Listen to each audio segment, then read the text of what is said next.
Hello, hello, hello, and welcome to Reality NSFW Rewind, Professor Tim Watches Survivor Africa. Before I bring in Tim and our guests, I have a few big announcements about Rewind and other things on NSFW that I wanted to let everybody know about. You know, normally I would do this at the end of the show, but I don't want people to miss this. First of all, I think I may have hinted about this before, but when we start our coverage of Marquesas in 2 weeks, we are going to there's going to be a new logo, there's going to be a t-shirt, and it's going to be Rewind Rebooted.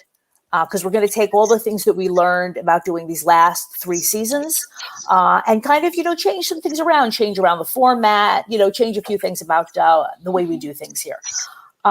T-Bird, I'm sorry, I've just given away who our guest is, but I'm hearing some feedback. Are both of you wearing earbuds? I'm not. Okay, so please get some earbuds and I'll keep talking. Karen's so bossy, Tim. Sorry. Well, people, yeah. I'm already getting in trouble. The reason I'm bossy about this is because we had this again. One of the things I learned in my early days of podcasting, all the way back in the spring, is that if somebody is not wearing earbuds, we get this horrible feedback. And T-Bird can't hear it, but I can hear it, and it's going to be an issue on the audio. Okay. Don't worry, T-Bird, you have a few minutes. So first of all, we talked about Rewind Rebooted. Number 2 of the big announcements is Circle NSFW coverage is coming back. As many people of you might know, that there are 2 new seasons of the Circle UK dropping very soon. Celeb starts on March 9th, and then we believe that season 3 will then start on March 16th. And, we talked about this a few weeks ago. Tim wasn't so sure that he wanted to talk about the Circle given, subsequent developments, but he has agreed to do it. I am very excited. And because, Tim obviously knows a lot of the Circle contestants, we are going to have guests from the Circle UK and the US. The times on the show are still TBD because we're still trying to get a complete list of the episode dates. But there will be more details released both next week on the show. And then also, I will be Tim's guest on Sundays with Tim on Tim's Instagram page, right? He drops a video every Sunday, normally not necessarily about reality TV, just about whatever he wants to talk about. But Sundays with Tim this week is going to be with me, and we will talk about both Rewind and the Circle coverage so that Tim's fans know what he's up to. And big announcement number 3, for those of you who are in the Big Brother community, you've probably heard about this, but we have picked up 2 new podcasters. Brett Wolgamott and Alex Kidwell are coming over to the dark side on NSFW. They have both been guests on the show. Alex was my guest for Rewind 2 or 3 weeks ago, and Brent was on when we did the one-off episode about Sequester. They are both, former RHAP podcasters. They have a new home now, and we are incredibly excited about this. So this week for Big Brother, so on Wednesday for the premiere, we're going to be live with Brent and Alex. 2/3 of the old team is getting back together, and we couldn't be more excited. And then on Thursday, Zach is going to do a recap with Peter Brown from BB Can season 1. So I'm not sure exactly how all the episodes are going to work out. Maybe all 4 of them are not going to be on every episode, but we are going to have some real top tier, really experienced coverage for BB Can, and we are extremely excited. I might do a little bit of that as well once the Circle is over, but there's a limit to how many balls I can keep in the air at the same time. Okay, now it's time to get into our episode. I am joined as always by Professor Tim Wilson. Tim, how are you doing? Hello, I'm doing so well, but I'm watching all the things going on here, and I'm thinking of all the balls you've got in the air. And the image is just entertaining me greatly. So you need to get on. Come on. We need to introduce our guest. Yes. Now, yeah, we can hear you perfectly. And we are joined, of course, by the great T-Bird Cooper, otherwise known on NSFW as Teabag. Right? Well, I think we explained this to you. Tim is British, right? So this happened in one of the first episodes of the season. He knew that you had a nickname, and rather than T-Bird, he came out with Teabag. It just happened. I'm not sure how it happened. And you have to realize that for me, it's not just 1 tea bag a day. It's practically every hour. And I live by these things. And I can give very firm directions about how they are used most efficaciously. But You know, Yeah, but on the moment I said it, Karen said, "Well, there's another meaning to this," and I thought, "Oh, yeah, you can look. Yeah, I'm well aware. I'm familiar with Urban Dictionary. You all have filthy minds. I just think that also this is a kind of natural thing because I'm assuming that T-Bird, right, is related to the fact that you're a flight attendant, right? I'm assuming. No. Okay, so how did you get that next? Karen, hold on a minute. I got to talk to Tim for a minute. Okay. Tim. So when Karen first sent me a message a while back about tea bag, I thought bag, because I guess what do we think of in the States here when you hear of a bag, an old bag, an old no. bag? I thought tea bag. Oh dear Lord! But anyway, so Tim, you are going to appreciate this so much. So. I'll be all over the place. So Karen had sent me a message that she has an outline for our podcast. And I said, oh, dear Lord, an outline. And she said, yeah. She said, I'm very organized, just like you and Rob are. I started laughing. I told my husband, Glenn, who you saw setting me up. I said, honey, Karen thinks that Rob and I are organized. Karen, we are off the cuff. We don't talk ahead of time. And everything's kind of just like all over the place. Probably pretty much how it's going to be today. So, Tim, I have to tell you a couple of things. First off, I've been with Delta because Karen just referenced T-Bird, and I'll tell you about the T-Bird in a minute. But I've been with Delta now for 40 years as a flight attendant. Well, way back about 30 years ago, I auditioned for a commercial with Delta over in the UK. Oh, no. And yes, I have it somewhere. We've got it on tape here somewhere. Anyway. So you did it and you were spectacular. No, well, I don't know if I was spectacular, but they flew a flight attendant, a pilot, an agent over to the UK because we had just started flying from Atlanta to London. Wonderful. Okay, so this was probably back, Tim, in 1981. Well, I started flying, it's probably 82 or 83, whenever Delta started flying to the UK. Yes. So anyway, I had a hair, they wanted my hair to look more conservative, so they fixed it conservative. And they had me, Tim, saying a line that made no sense to me because it was slang. It was y'all's puffy, but whatever, something's a puffy, whatever. It made no sense to me at all. So it's so funny that you called me teabag because that's what's common for you there. Just like when I shot this commercial and I had a line to say that made absolutely no sense to me at all. Yes. So I get it.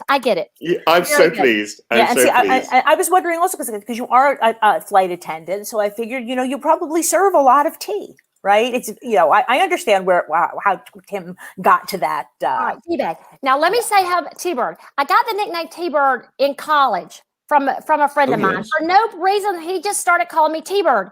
So when I was on Africa, the first couple of days, I know Brandon and a couple of people called me Tina instead of Teresa. Goodness. They called me Tina. Well, Tina won Australia just prior to Africa. And I thought to myself, and we were both cast as the same character, if you will, the soccer mom. And I'm like, oh, dear Lord, I have to separate myself from Tina quickly. So after he called me Tina, like the second or third time, I'm like, just call me T-Bird. That's how it happened. Very good. Okay. You're quite right. The production makes a decision and they cast characters who are going to develop and do drama. And you have to have an identifiable character and name and be immediately recognized. And you are. Right. So, anyway. But the thing that I don't understand about that, though, is that, like you said, Tina had just won. She's the same archetype, right? So you would think that the people on your season would have been a little bit more skeptical of the sweet Southern belle, right, who's really a cutthroat player. But you were so good that they didn't even suspect you at all, and they should have, right? But Karen, as soon as we started on our tribe, Samburu tribe started, remember the four younger players and the four, I'm going to say mature players, the four younger players took off ahead, and that was it. The four of us were stuck back there, and it was a division as soon as the game started. And I think the four younger people, they never looked at, I don't think they were worried about the four of us. They had their own agenda going. They were out there having a good time, and we were doing so well in the challenges that they just kind of decided how the vote was going to go. So kind of how it happened. And you sort of slid in over the top right the way through to almost the end. Thank goodness we had the tribe swap. Of course, it was the first ever tribe swap. And I'm sure production, I think a lot of times production has to roll with the way things are going because they're not sure how things are going to be going in the game. I think they saw that it was such an obvious vote out, what was happening. They did the tribe swap. So thank goodness for me when they said we need to take 3 players, decide what 3. Well, right away, I thought to myself, I got to get out of here because it's whatever happens over there. I don't know what's going to happen, but I got to get out of here. So Frank and I were up and volunteered, and the 4 younger players were still sleeping. So that's why Frank and I right away said, hey, we'll go. And we just need 1 more person. Of course, Silas, being the alpha male, he wanted to be part of it too. Yeah. Thank goodness. Come on with us, Silas. Yeah. So that's how that worked out. Oh, and it was almost biblical, right? The way that all played out, right? Where he was lording it over with you guys, for the previous episodes, and then he ends up on a tribe with you guys and ends up going home. It was beautiful. It was so beautiful. Yeah. It was awesome. And we actually threw, a lot of times, a lot of people will say they don't think it's the right strategy to throw a challenge. In my mind, there was no other way. We had to get Silas out. So we had convinced Ethan and Mama Kim that Silas really needed to go because if we merged and he's got those other 3 with him. So it was real easy to talk them into it because they figured, hey, as long as it's not me. So right, it won't be, and people should be able to realize very quickly. Again, with Silas, I mean, he's a young guy. He's good in physical challenges. He's an alpha male. That's exactly the kind of guy you want to get rid of. Right, and because now we're getting ready for the merge. I mean, the merge would come a few episodes later, but yes, you want him at the beginning to be for his strength. But we were at the point where we were getting ready to go to the merge with individual immunity, so he would have been a target, anyway. I'm sure. Right. He just made it happen a little bit sooner. Right. He might have wanted it to happen. He was quite difficult. I felt. Did you feel that at the time? No, I didn't, because actually I was trying to talk to Silas, and you don't know how people are playing, but he was, like Karen said, the alpha male. He was in charge of Brandon and Lindsay and Little Kim. So he had that power, and he was a young kid himself. So he felt good about that. I remember pulling him off to the side, trying to change it up when we were still Samburu. And I said, Silas, you and I can be the Tina and Colby of this season. Mm-hmm. We can, you pretend that you're there and I'll pretend I'm here, because I mean, they were voting us off, bam, bam, bam. And he made it sound like, yeah, we'll do that. So I didn't see the side of him, maybe because the confessionals and everything else is different because you're not seeing what's going on. So. No, right. Absolutely. Right. No, what I found so fascinating about this series is, and I've complained to Karen a few times about this, is the Africa image. The Africa imagery is sort of overtaken, and the character development didn't really start until I didn't really feel the character development until about 2 episodes ago. And suddenly you emerge, Lex emerges, and Ethan, of course, emerges. And but in fact, Ethan starts talking. But yeah, most of the series. Yeah, it's so all been T-Bird, strategy and visuals. I'm not sure if I made this clear to you, T-Bird. Obviously, I have seen the season several times, but Tim, this is his first viewing. So he only knows. We started with Borneo. Yep. Did it change? Did the outcome change, Tim? Please tell me it did. Well, you see, I thought this episode, it was either, I'm afraid, it was either going to be you or Kim who was going to go.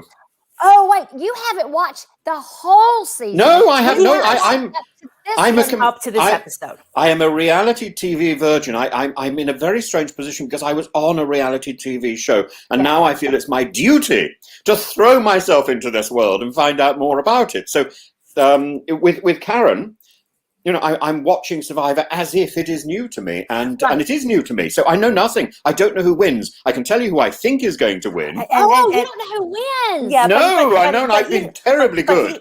He was very good. I mean, both of the previous seasons. I mean, Hatch was not that hard to, predict that he might win. But with Tina, I was also very early in the season, he glommed onto Tina as a possible winner. Really? And then about episode 3 or 4, you said might be Ethan, right? Yes, quite early. Yeah, I still think it might be Ethan. But now that you have gone, I think there's a strong possibility it's either going to be Tom or Kim. But if I was a voting person, all my money would still be on Ethan, who just keeps very quiet and twinkles his eyes and his teeth. And who is not going to vote for Ethan in the end? Yeah. Tim, that's really interesting, because what you said a minute ago about character development, about even for me, I'm not a quiet person at all. But when I played the game, it was very stressful. And when I'm under a lot of stress, I'm very quiet. I'm thinking about what's the next move. And I guess Ethan the same way. And Ethan is a very paranoid player. So he's not a shy guy either, but he was very quiet. Now, Lex, being the alpha male of the Baran tribe, of course, he was, running everything. So he's very noisy. Yeah, absolutely. So, absolutely. Yeah. And I went through a process a few weeks ago of really disliking Lex, and I've come right round to him, partly because we've started to see Lex through his family, and he is so adorable. And I think, why didn't I see this earlier? Because there's a side to Lex which is very warm, and this is why you all loved him and supported him. I can see this, I think. Yeah, right. It's him. So Lex is one of those. He is very loyal, sincere, driven, motivated. And if you're with him, you're in a beautiful place, because he won't betray you. That's just the way he is. It's just the way he is. So, but for me, I was never in with him. And I always knew that in order for me to get to the end, I had to get him out. So that's why I was always gunning for him, because he was actually telling his tribe how to vote. They would say, of course, who are you voting for? And I'm thinking, oh dear Lord, I got to get him out. He's got way too much power.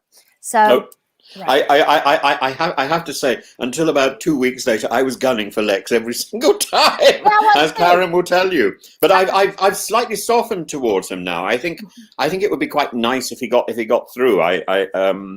But I now know he doesn't, because Karen leaked something foolishly the other day. What did I leak? You figured out that it's not going to. I figured out that I figured out that Lex. You made some comment about Lex about Lex coming on the show, but I realized he's not going to be one of the winners, which I think is a little bit sad. But Tim, think about it. I mean, we're going into the final 4. Right. Yes. So it's everybody's boot episode, if you will. And we are going to be joined, we've said this before, but if people are not aware, we are going to be joined by 2 of the final 4 for the finale. Oh, so Lex still has a chance. Lex still has a chance. Yeah. Okay. Yeah. So I'm glad I know that you don't know the end result, which I wish you did. You're not allowed to say, I'm afraid. I'm so sorry. And I'm not allowed to find out. So maybe, I don't know how long it would take you. I'm sure you're busy over there, to watch the whole season at once. And then you don't have to worry about the leak or finding stuff out at the end. But it sort of, I think it sort of spoils the craziness of my not knowing what everybody in the world knows. Yeah, and also because our viewers, I mean, some people are rewatching, but I'm sure there are also other people who are now just getting into Survivor for the first time, right? Between lockdown, or these might be people who are fans of Tim's from the UK. Right. So they are taking this journey with us. So I do think this is the right way to do it. But sometimes it is annoying. And there have been a couple of things I have had to hide from you that we will discuss next week. Right. Once you know the outcome, we have Mario come back for we will talk about it, T-Bird. But have you ever heard of Follow the Star? No. OK, so then but we're going to discuss that.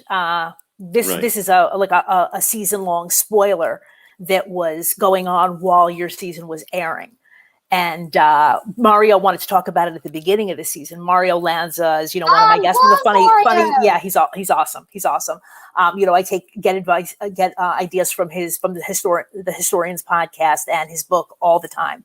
And he really wanted to talk about this because it is very cool, but there was no way to do it at the beginning of the season. So we're going to talk about it next week. Very good. Yeah. But in terms of Tim's love of Ethan, I mean, I do have to say that I think Tim likes Ethan for the same reasons that I like Ethan. I mean, he's dreamy. Right, he's adorable. Ethan comes up with the best line in the series today, and I hope you'll give me an opportunity to flag it up when it comes. Yes, I know, absolutely flag it up when it comes. Please let me say it because I just love it so much. Say it. Am I allowed to say? Say it now, but we'll discuss. Say it now, but we will discuss it. He says some of my acuteness has gone, and I was thinking, well, there's one word in the middle of that I can recognize, which is cute. Yeah, no, I was always a big fan of Ethan. I'm Jewish, and so the whole thing with the auction and he didn't eat the ham and all of that. I mean, I loved him before, but especially after that, right? Because I would have no criticism of somebody if you're playing a game like that. Even if you don't eat pork, in your real life, I wouldn't criticize somebody who decides that they're going to make an exception, but he didn't do it, and I just found that was very, very touching. And he's dreamy. I mean, I love the Jew-fro. My kid has hair like that. Well, Big Tom, if you know Big Tom, Big Tom didn't mean anything negative about it. Oh, yeah. Tom's just all over the place. Yeah, Tom is another character who has grown in the last few weeks for me enormously, and he's become much more lovable. Whereas before, when we were just looking at game strategy and all these Lion King images, I was thinking I'm irritated by Big Tom, and so it is fascinating. But I would love to have seen so much more character development earlier on in the season, so I could sort of be with you guys, right, rather than sort of sitting back. And it's interesting because you already know that Big Tom and Ethan and Lex had an alliance. Oh yes, from day one. Yeah. Well, actually, Big Tom and Lex from day one. Ethan was brought in on day 2. Lex gave him an ultimatum on day 2 that he had until sunset to decide to join them. And after that, the offer was off the table. So his original idea was to be on his own. Yeah, Ethan said that. Ethan said that actually in one of the earlier episodes that he didn't want to use an alliance. He wanted to play on his own, but he realized that it was impossible. And see, Lex knew you got to have a solid 3. And then you kind of need that fourth and fifth on the outside, but you got to have a solid 3. And fortunately, Lex and Big Tom and Ethan are men of their word. So Ethan knew by sunset on that second day that he needed to go ahead and make the alliance. And I think and Lex has even said because Ethan probably looked at Big Tom, the goat farmer, and Lex with all the tattoos and thought, what am I getting into? Because all 3 of those guys are so diverse and extremely different. Yes. But they're all 3 men of their word. So Ethan was in a beautiful position. And it's interesting because they were in a tight alliance since day one. They could not be broken up. Yeah. But with that being said, they're all 3 played very differently. Lex played up front. Ethan, I think, kind of played behind him. And Big Tom kind of played in the shadows too. But Big Tom was playing it and had some secret alliances with Frank and with me. But his very first alliance was with Lex and Ethan. So they were playing. They're real smart guys. I mean, this early on season 3, they knew how to play the game. Oh yeah. So yeah. And I realized I might as well just, rather than just leaving it for the end, because I realized telling you who's going to be on does not spoil anything because, again, they're all in the finals. I was going to say we're going to be joined by 2 of the finalists, one of whom is still using a flip phone, right? So we're not so sure whether that's going to work, but it should be. That is Tom. Of course. And we are also going to be joined. We are also going to be joined by Lex. Okay. So, Karen, I got some good news and I got some bad news. What do you want first? Tell me the good news first. Okay, good news is with Lex, I think you can go with your outline. Yeah, I've done a show with Lex before. All right, with Big Tom, Forget the outline. Oh yeah. Throw it in the trash. It isn't working for big time. I'm so relieved that I'm not going to feel like I'm the one who's badly behaving. No worries there. No worries there. But yeah, this should be a very fun show. And I did send an invite to Ethan, but I have not heard back from him. So I mean, obviously, if he gets back to me, that'd be amazing. But, we'll have a threesome. Yeah. Yeah, or fivesome. Absolutely. Yeah, that'll be fun. So let's get into the episode. Tim, I should just ask anything else for any previous episodes in the season that you wanted to ask T-Bird before we get into this one? No, not really. No. There's just one rumor that I have to ask you about T-Bird. It sounds silly, but I've never been able to debunk it. That people say, because it took a while for Africa to come out on DVD, much longer than it took for like the first 5 or 6 seasons. And the rumor that I heard is that it took so long because they were having problems because you sang Tomorrow, which doesn't make any sense. You did, and you sang it brilliantly. Yeah, Tim, yeah. Oh, Tim, you're such a storyteller, but I love you for it. No, you did. You really did. I'm a great fan of the Broadway musical, and I thought you're pitch perfect there.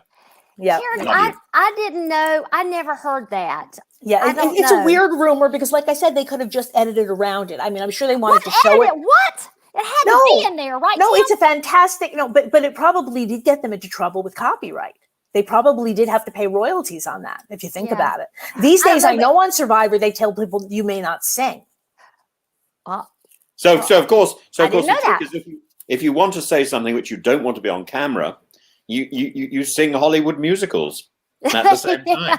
I've actually heard people using that as a tactic, like on Big Brother, because they will, talk about their, alliances or whatever while somebody else is singing, so that then they can't use the footage.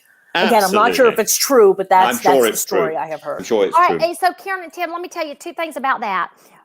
First thing is, I know when we were out there at night sitting around and we'd be talking about season 1 and season 2 about, I think they merged it this day. And I think, so the production crew would keep saying, you guys stop talking about season 1 and season 2. We cannot use the footage. Stop it. So that was one thing. But, I did have my Braves hat. The very first day we started, I had my Braves hat.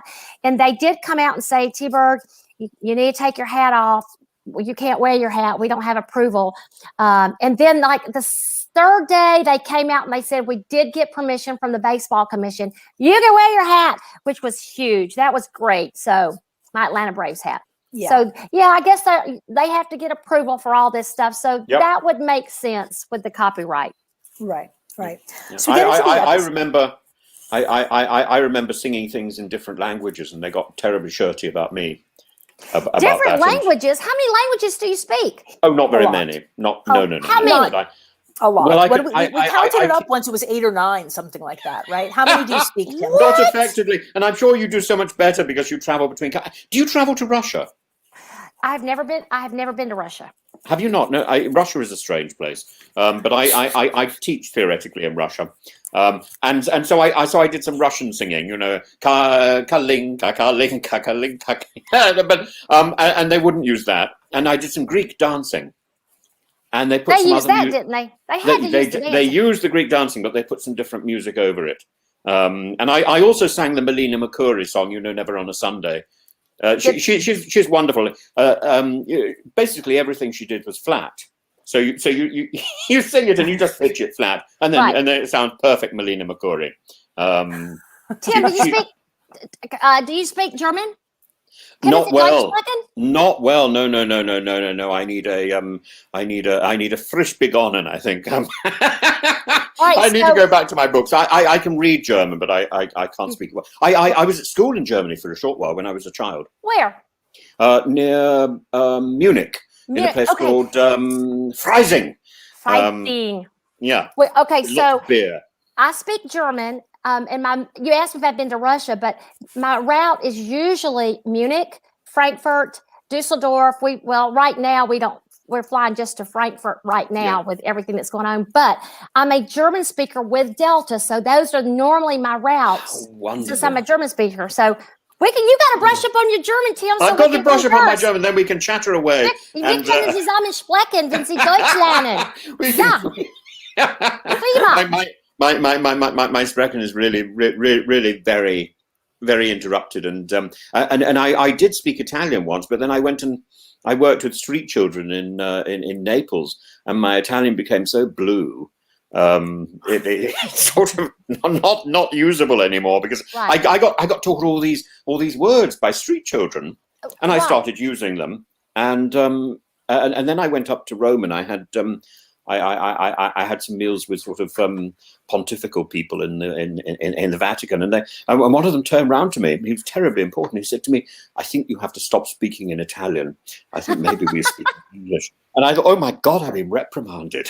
I was obviously saying complete outrageous things, and I've done this all the way through my life. I was a goat herder in Greece, and I came back, and I remember saying to the bishop in Oxford, we had dinner together, and we were chattering away in Greek, and I thought, oh, it's very exciting. He enjoys it, I enjoy it, and at the end I said, "Kaliniktas as aponerefta," which means good night, and I hope you don't have any dirty dreams, which was completely inappropriate. Tim, you know, and you're going to have a great talk with Tom, because he's a goat farmer also. I know. I'm so looking forward to this. Really hit it off great. Although I have heard, I think from Lex, and I think Johnny might have even said, did we talk about this with Johnny last week, Tim? We did. We did. Tom is a goat farmer in the sense that he has a few goats on the farm, but he's really a cattle rancher. Yes, he is. Right. So even when they had the successful cattle rancher. Exactly, but they didn't want him to, right? They wanted to portray him in a different way. So he's kind of the country bumpkin goat farmer. And they were joking that even like when they did the video with his dad and his son, with Bucky Bo, that they had to rent a few goats. I mean, Johnny was the other goat was on the track. I mean, he is a goat farmer, but he's mostly a cattle rancher. Yeah, don't be misled by Tom. He's one of the smartest, brightest men I've ever met. Him and Lex as well. Oh yeah, we discussed that, previously. No, he did, and he did it very deliberately, right? He wanted to play the country bumpkin role, and he got away with it for a bit until people figured out that he's not dumb at all. Yeah. There's a lot to be said. There's a lot to be said for not necessarily appearing bright. Well, I mean, exactly, Tim, because Lex, like I said, Lex was running the show, and Big Tom was just acting like he was just there for the ride, and then Lex was the target. Lex was always the target. Yeah, I always enjoy the well-placed why.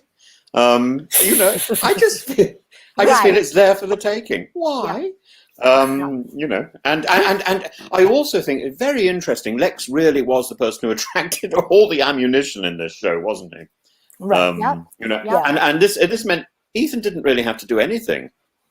Right. And it's the best position to be in. Like, it was a real Rudy in Borneo and Colby in Australia. I mean, neither of them won, but they were both, doing this, playing behind, the big character. But neither of those two really had that sort of charisma that Ethan has got, because when Ethan starts talking, he's bright. He's a clever fellow. Yeah, absolutely. And I don't think Rudy really had that, and I don't really think, for all his teeth, Colby had that. Colby is very nice to look at, but you don't really feel the sort of. It's a huge journey. It's not a huge journey from one ear to the other. There's not a big obstacle in the way. And I'm not saying a thing about that. Yeah, he's very nice. I'm sure he'd be lovely. But I feel Ethan. There's a mountain inside that head. Yeah. And it takes some scaling, and it's always moving around. You'll have fun talking to Lex about Ethan playing behind him, and I know that Ethan is not as pure as he. Johnny indicated that last week, that Ethan had a very kind edit. Yes, that Ethan is just as disingenuous as Lex and Johnny Fairplay are, but they just didn't show it. But you see, never say now, Karen. Maybe from Johnny's view, that's true. But out in Africa, I did not see that ever at all. Really? With Ethan.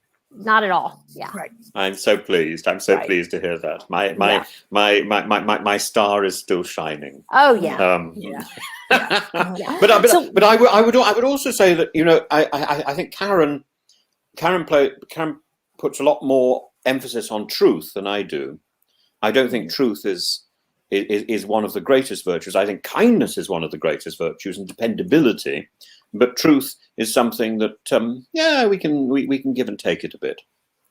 Right. I think you're also just referring to strategy. I mean, like I said, I do love the character moments. No, I love the character moments, but I'm also very much into the strategy. And I think Tim is more just of a people watcher, right? He just wants to get to know these characters. Right. And he's less of a game player, I think. Oh, I can play games. Hey, I'll let you guys figure that out yourself. Yeah. He'll be very happy when we get to Gabon. Right, because that is a season with very little strategy, but some fantastic characters, and I hated it. And I hated it the first time I watched it for that reason. I was like, none of these people know what they're doing. Atiba, do you still watch Survivor, and do you still watch reality TV? Yeah, absolutely. It didn't put you off first. Really? Yeah. Oh my goodness. And who did you want to win in series 1 and 2? Well, because it was so new in season 1, and actually I started watching season 1 during Ramona's boot. So, Karen, you might remember, I don't know how, was that like 4th or 5th? Because my mom, 4th, yeah. My mom kept calling me every week and saying, you have to watch the show, you have to watch the show, you have to watch the show. And I was working a lot, I was flying, had just started real estate as well as flying. Finally, my mom, because she called me every week, Ramona's boot, I started watching it. From the moment I watched it and at the end of it, I went and applied right after it was over. Really? Yes, because my mom knew that was exactly right up my alley, and she was right. So my mom's the one that got me in it. So for season 1, Karen and Tim, I don't really remember now. I don't really remember as far as with the final with Rudy and Kelly Wiggles and Richard. I don't remember having a feeling or but even I'm trying to think Australia, because I watched it from the very beginning. At that point, I had applied. So I was really, really more intense with watching it.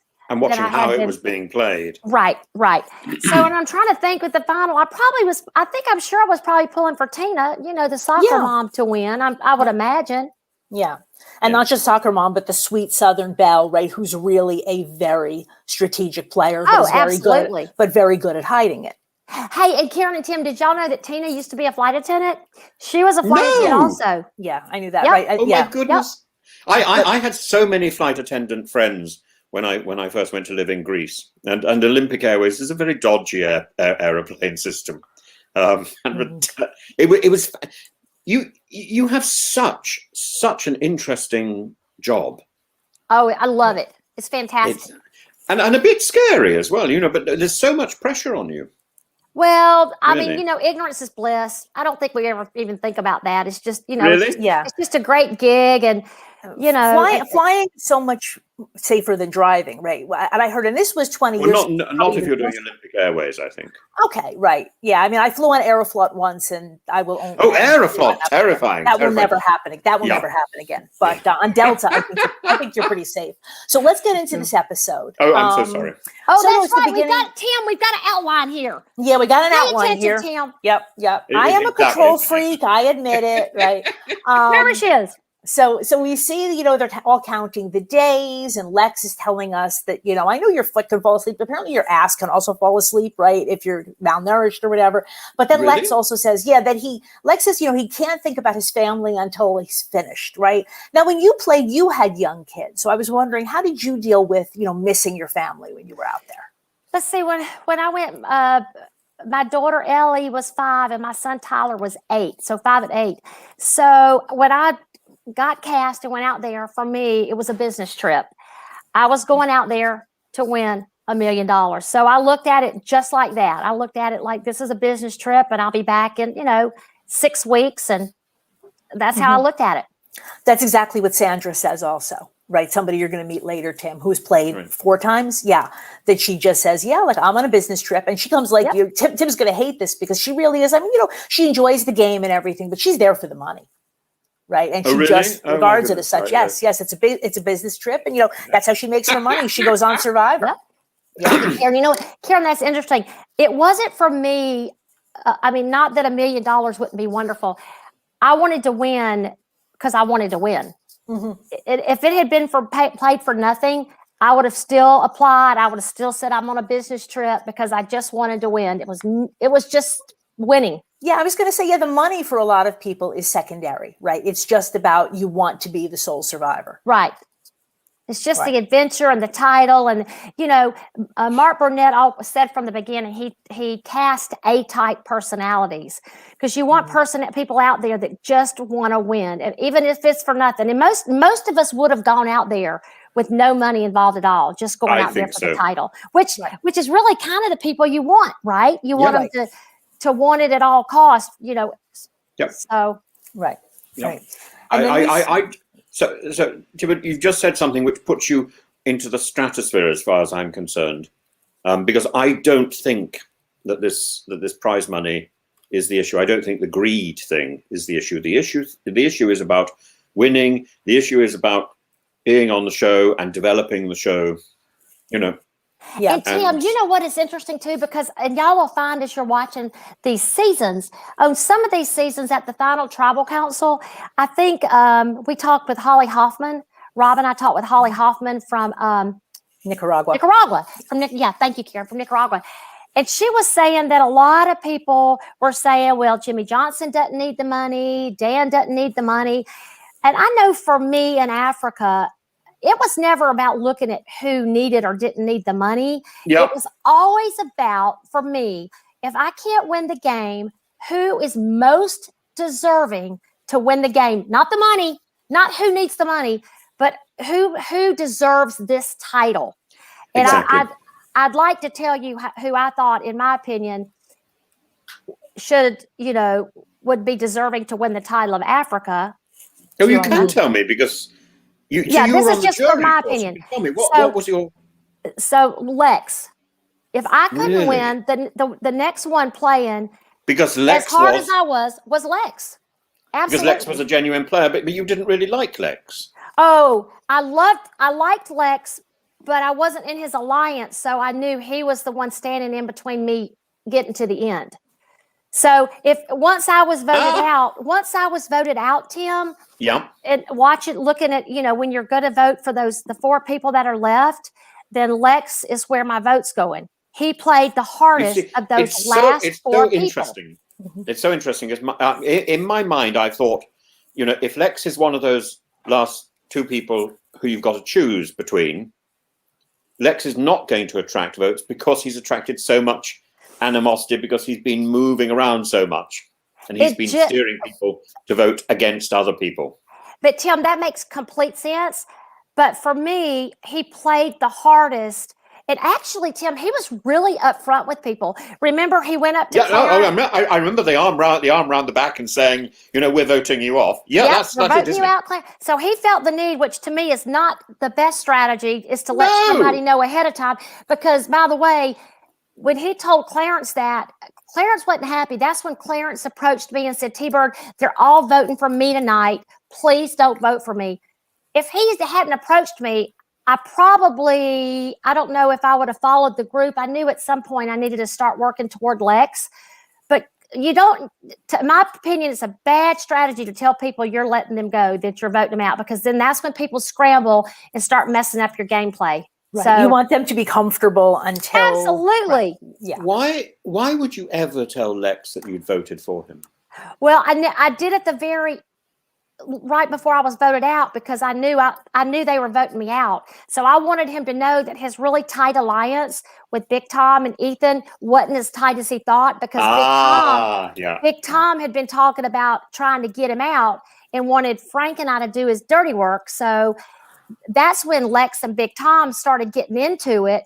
Right. Because he realized it. Now I was wondering about this, T-Bird, though, because again, this is in this episode, right? You're talking about this and you're telling him that Tom told you to vote him off, but I'm not sure that we ever saw that conversation. But you're saying that is in fact what happened? Or because then you will see in the next episode, you'll see Lex approaching Big Tom and them getting in a very heated conversation about why he would, stray away from the alliance. But again, we were secondary. We were a secondary alliance. And that would change things at the end too, as far as the votes, which I can't mention that now because Tim, you hadn't seen it. But as No. far as the way Lex approached Big Tom and the way all that played out, so that was my last ditch effort, Tim, is to say, hey, these guys aren't as tight with you. And I even told Big Tom and Ethan, if you guys don't get Lex out, he's going to win because he's played the hardest game. Right. Yes, But the point is, so- I wouldn't have put it past you to just kind of make that up and say Tom is the one who told me. Oh, no. I didn't make it up. Okay. No. You Just see, curious. because of that alliance, this is the way I read it. Because of that alliance of those three, it could allow somebody to creep right in through the middle. Like if you had survived this vote, you could have done it. Mhm. You could have been the winner, and similarly Kim could. Right. But Kim Johnson, if- I don't think Kim Johnson couldn't have won in a final do you two not think so? against Tom, Lex, or Ethan. But it's not against Tom, Lex, or Ethan. If she managed to get to that that final choice, Right. she would be elected by the jury because If she was the with jury who? would like her. Tim, if she was with who? Who would she? Well, who would she be? that's the problem. If she was with Lex, she would win. If she was with Ethan, she would lose. Yeah, but I think T-Bird probably I don't know, think T-Bird and I Tim. are on the same times, right? Because the point is that, right, on the one hand, you're saying, yes, Lex, I'm sure some people had some negative opinions of him. But on the other hand, at least based on what we see, Kim Johnson only really started to play the game in this episode. Yeah, but it's not about the game when you come to that final. In the final, it's about the character that you have projected to all these people who are now voted off. And I disagree. I think that's a big part of it. But I think the other part of it is that people do want to vote for the person who played a lot of game. Karen, Yes. that's what people say. Tibo, come on, tell me So, the Tim, truth. I don't think Kim Johnson could have won against anybody. Do you not? Why not? No, she didn't play. She never played. She never played. Ethan But you could say, had couldn't him- you say the same thing about Ethan? He didn't appear to be playing. Ethan played with Tom and Lex. Kim just was like right there with Ethan. Ethan kept her close by to have her in his back pocket. But even if the votes, if it was Mama Kim, say if it was Mama Kim and Lex, Yeah. I would have voted for Lex. Brandon would have voted for Lex. Big Tom would have voted for Lex. Ethan would have voted for Lex. Kelly G would not have voted for Lex because she didn't like Lex at all. Okay, how many? That's 5. Who else is there? Oh, you've got an. Yes, I see. Who Okay, else? so if you got Sorry, 5, who else am I missing? you Frank. would have Tom. Frank would have voted for Lex. Frank would have voted Frank for would Lex. have voted for Lex. Yeah. So that's 6. Right now, Right, and Mama then Kim would have only and then gotten Kim Powers, Right, I see. maybe Kim Kim Powers Powers would might have have voted voted for for Kim Johnson. probably Lex. But the Or point is, Mama but you Kim, but you So have you, 5 so you votes think without that? her. Yeah, I see. she I would have see. gotten 1 vote. Probably the only vote she would have gotten was Kelly Goldsmith, because Kelly did not like Lex.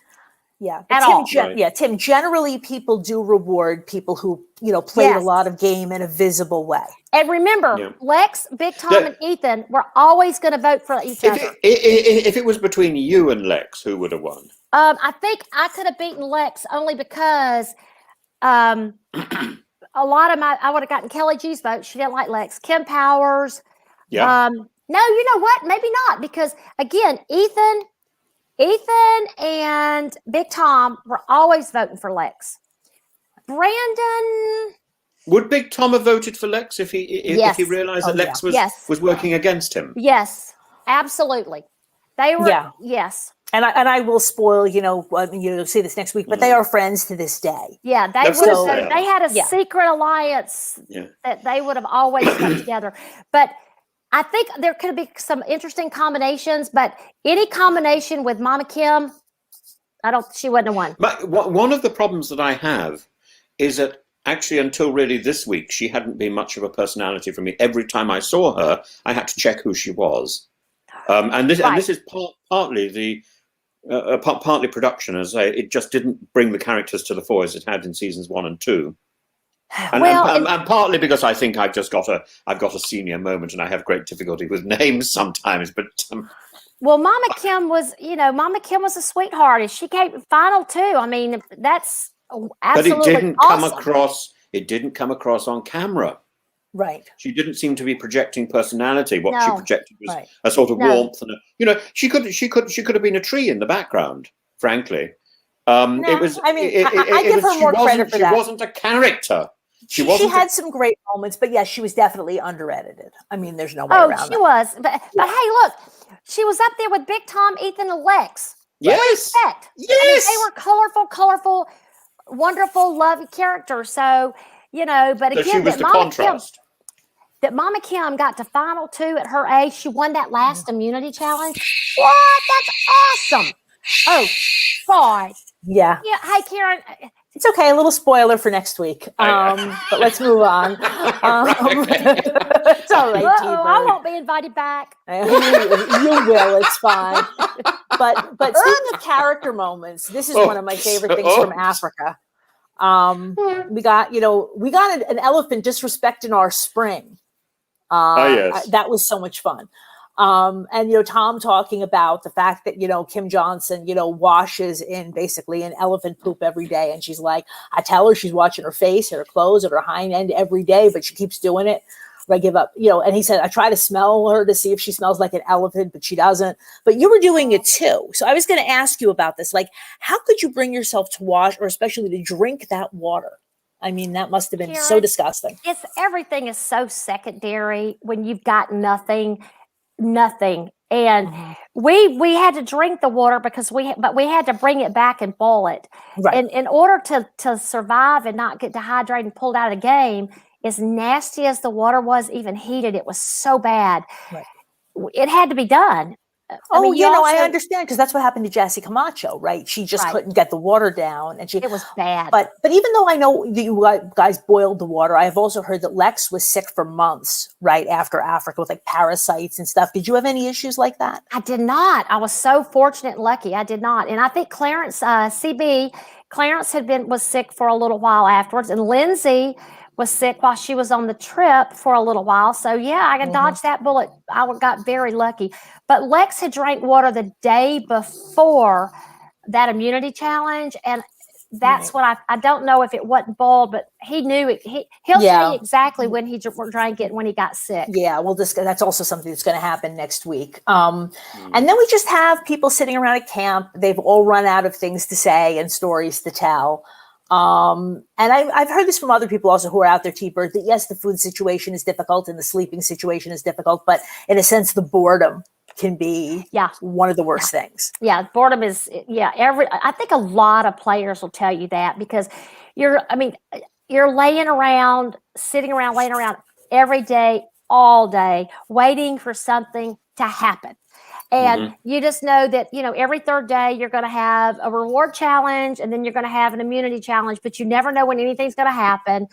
And, so you're anxious, and it's not like you're thinking, hey guys, what are we going to fix for dinner tonight? So yeah, there's a lot of boredom, and plus you're still in the game. So, and for us, Karen and Tim, it was difficult because we could never get out of our boma because of the wildlife in Africa, which was beautiful. We talked about that. It also interrupts the gameplay because you can't really freely talk to people. No, you can't. You can't play the game because everybody's watching what everybody's doing or who you're talking to. That was very difficult.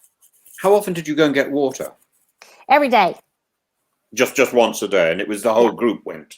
Yes. Because we carry back as much as we could with on our back, so we'd all go together. Right. And you'd have people protecting you as well. We had that from back. You never saw them on camera, but we had the Maasai or people back in the back with guns in case any of the animals decided they wanted to be on camera. Right. But I'm saying, did they also then, one of them would walk with you to the spring as well, just in case an animal approached you? We never saw them with us. They were always back in the back, way far in the background. So hopefully they were there. Hopefully they were sharpshooters. I'm sure they were. I'm sure they were. But again, Karen, secondary, you kind of feel like, again, I say ignorance is bliss, because you feel like we're out here and you're hungry, you're tired, you're thirsty, you're everything. And you just kind of get out of what you might normally worry about under normal conditions. You don't worry about, which is kind of strange, kind of scary too. Did anybody flip during the show and say, I want to leave, and then get talked out of doing so? I wish they had. I wish Lex, Ethan, and Tom had flipped out, decided to 'Cause leave. I was talking to somebody on another game show the other day, and I know on the show that I was in, certain people wanted to leave, and they were invited to speak to a psychiatrist, and this particular fellow was in the middle of the Caspian Sea, and he said he wanted to leave, and he spoke to a psychiatrist, bizarrely somebody I knew, and and he remained, and he did very well. So I just wondered why do we not hear of that sort of issue going on in Survivor, because it doesn't seem to have occurred. It has happened a few times later, but generally, again, for most people, this is their dream. Like I said, T-Bird, she's a big fan. So obviously it was very, very difficult to be out there, especially you have young kids on top of everything else. Right. But it's very hard. Most people are not going to give that up, right, once they have the opportunity. Yeah. And Karen and Tim, I'll tell you something that's interesting because, we talked with Holly Hoffman, and Holly wanted to quit on day 5. And she was a huge fan, which is a little unusual. And Coach Johnson, talked her in and inspired her and motivated her to stay in the game. Now, I'll tell you what you see a lot. It seems like you'll see a lot, well, not a whole bunch, but in the past, players that we've seen that wanted to quit, a lot of times these players were recruited. Right. They were recruited, like Nayanka. Nayanka was recruited. Dreams was recruited. Right. People that have said that, that had questions. Of course, Nayanka, Purple Kelly. So let's just say Nayanka, Purple Kelly, that quit together. Right. They were recruits. So I think when recruits. When they cast recruits that aren't huge fans and they don't know the show, they don't know the game, they don't have, I don't think, the passion. The commitment, not in every case, but they don't have the passion as a true fan. Like, Todd Herzog, we just talked to Todd. Robin, can't wait to listen to that. Todd's awesome. So at 15 years old, Todd played in high school. He had a Survivor club, and he was voted in high school most likely to appear on Survivor. So from 15, he was a huge fan, was cast at 22. You think Todd Herzog would have quit that game? Absolutely not. So I think there's a big difference in huge fans that are out there that want to play compared to people that are just recruited to go out there. Obviously, many recruits do play hard. I mean, Tim was a recruit, right? That's why Tim had never seen any reality TV really before he was recruited. But generally, it's just it's a different, right? If you were just recruited a month before in a bar in Santa Monica, that sounds interesting. I can win $1 million. But if you go out there and you're not having a good time, right? It's much easier to just give up versus if you've been like a lifelong fan of the game. Right. I hasten to add, in my case, I was recruited, as was almost everybody who played in my season. But I wasn't told about the cash prize until very late in the process, and nor did it really affect me. So you weren't there. You were there for the game, not for the money. You weren't there for I was there because I was told this was a game about friendship, and I thought, oh, that's my sort of game. But now it's moving heavily towards a sort of Survivor type play, which is a sort of game you would understand. What would you do to get £100,000 or £1 million or whatever? And that's really the Survivor trope, isn't it? Yeah. But I was going to say, based on some of the previews we've seen for these circle. These upcoming seasons, it looks like there might even be like tribes or teams involved, right? It is starting to might look more like Survivor, which means I'm going to probably like it more and Tim is going to like it less. So we'll see what our reactions are. They're also the other day on Instagram, they had a thing about will Emily please go to, I think they wanted to say the diary room, like Big Brother. And there she was sitting in a diary room, but they misspelt it and they said the dairy room. So I was thinking that Tom would like that, wouldn't he? Tom would like, let's go to the dairy room and get the cows in. It'll be very interesting to see what they do with this. Or if one has a problem, it would be the diarrhea room. Goodness, Tim! Karen, what are we going to do with him? That was not in the outline, Tim. No, it's fine. We are on reality NSFW. You can say our Tim, other shows. You're not going to be invited back either. We're both going to be outcast on here. We are. But we'll be outcast together. We'll be outcast together. Yeah. And then again, because, this is just the end of the pagonging of Samburu, right? There wasn't that much strategy until that bit at the end, right? With you trying to save yourself. So we have lots of these character moments. Now we have the chicken escape, right?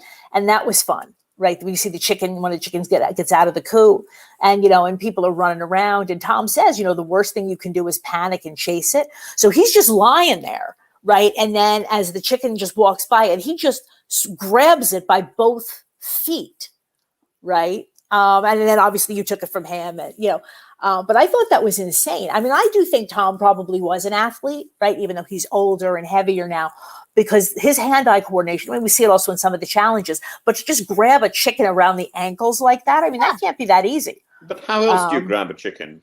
It's like a goat. Well, he's a farmer, so he's got all kind of, I mean, he did that like an absolute pro with the way he grabbed that chicken. Just Absolutely. Yep. To me. Yep. And Ethan is just so happy that they finally had some excitement. No animal likes to be chased around. Right. And then we hear your voice, I think, saying, "You want to be chicken pot pie?" That was your comment to the chicken. Yeah. I was cute. No, but I mean, like, if you're going to be a bad chicken, you're going to end up in pot pie. I mean, I think it's a perfectly reasonable thing to say. Karen, I have to tell you this, Karen, because when I knew I was going to be talking with y'all today, I have never watched my season back. I watched it when it was airing, at my mom and dad's house with a large group of people each week, which means it's probably hard to watch it really, and hear everything. Yeah. But other than that, I've never gone back to watch it. So there's so many things there's so many things I don't remember or might have missed. I remember the outcome, though. Yeah, you may want to go back and watch it because it is such a wonderful season, and there are so many great moments with you. You also had a great line, which was about Kim. Only one. Well, you had one really good one today, which was you talk about Kim and you say she's waking up a little bit now. Yeah, that's what I was saying. That Kim Johnson finally starts to play the game in episode 13. Yeah. Yeah, we're gonna get to that in a sec. But wait for it. Yeah, Sorry. we're gonna. No, it's fine. You have actually missed two things, which I had noted down what have I missed as being of exceptional importance. Number one was Tom's feet. Yes. Which I thought was quite a significant. Were they really that bad, T-Bird? Because you're saying that he was told to put his shoes like outside. I'm telling you, I was on the outs. 20 years. I was on the outs. I don't really remember. I was just trying to figure how can I stay in this game. I mean, I never quit playing. So stuff like that. I mean, again, for me, when you know it's your last day, all that stuff was just so secondary. I don't even remember. Right. Plus, I didn't start off with him. So, and then once the tribes merged, it's not like I was running around or close with Tom and Lex to be part of that. So I can't add anything to that. Is there any way you could have become closer to Lex and Tom? Do you feel you didn't make that decision? I was as close as I could be for being on the other tribe when we started. Right. If we had started together, I think Lex and I would have teamed up. I think. Yeah, agreed. And I've heard also a rumor that originally you and Diane were on the opposite tribes and they flipped it at the last minute. Again, don't know if it's true, but if there's any truth to that, right, then, if you had been on Boran, right, then you would have not had any of these issues.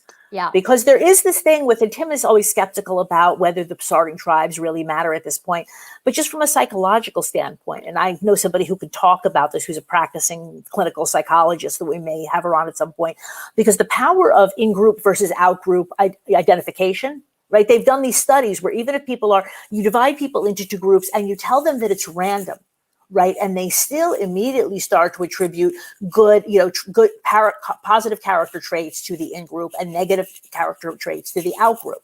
This is just how people's brains work. Right.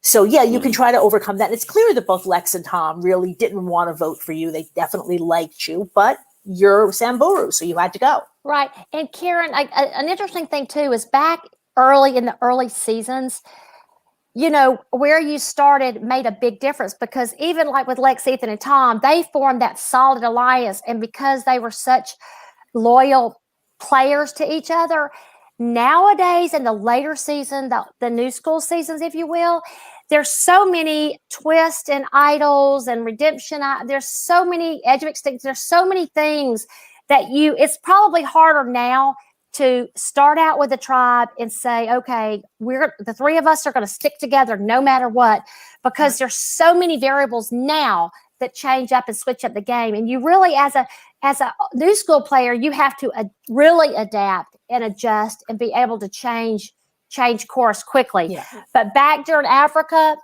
it was pretty much sealed on day one that, how solid they were. Right. Yeah, totally understood. But so what were you going to say, Tim? Go ahead. There was one more thing that I noticed that you omitted. Sorry. Which was the first bit of incidental detail that we've had in this season, which I think was lazy, because I think it was a repeat. We had the whirlwind. Do you remember that? We've had it before. We've had it. It's basically like a dust tornado. Yeah. Nice little nature shots. But we've had it before. We had that shot before. So why did they put it in? Did you see these whirlwind things happening?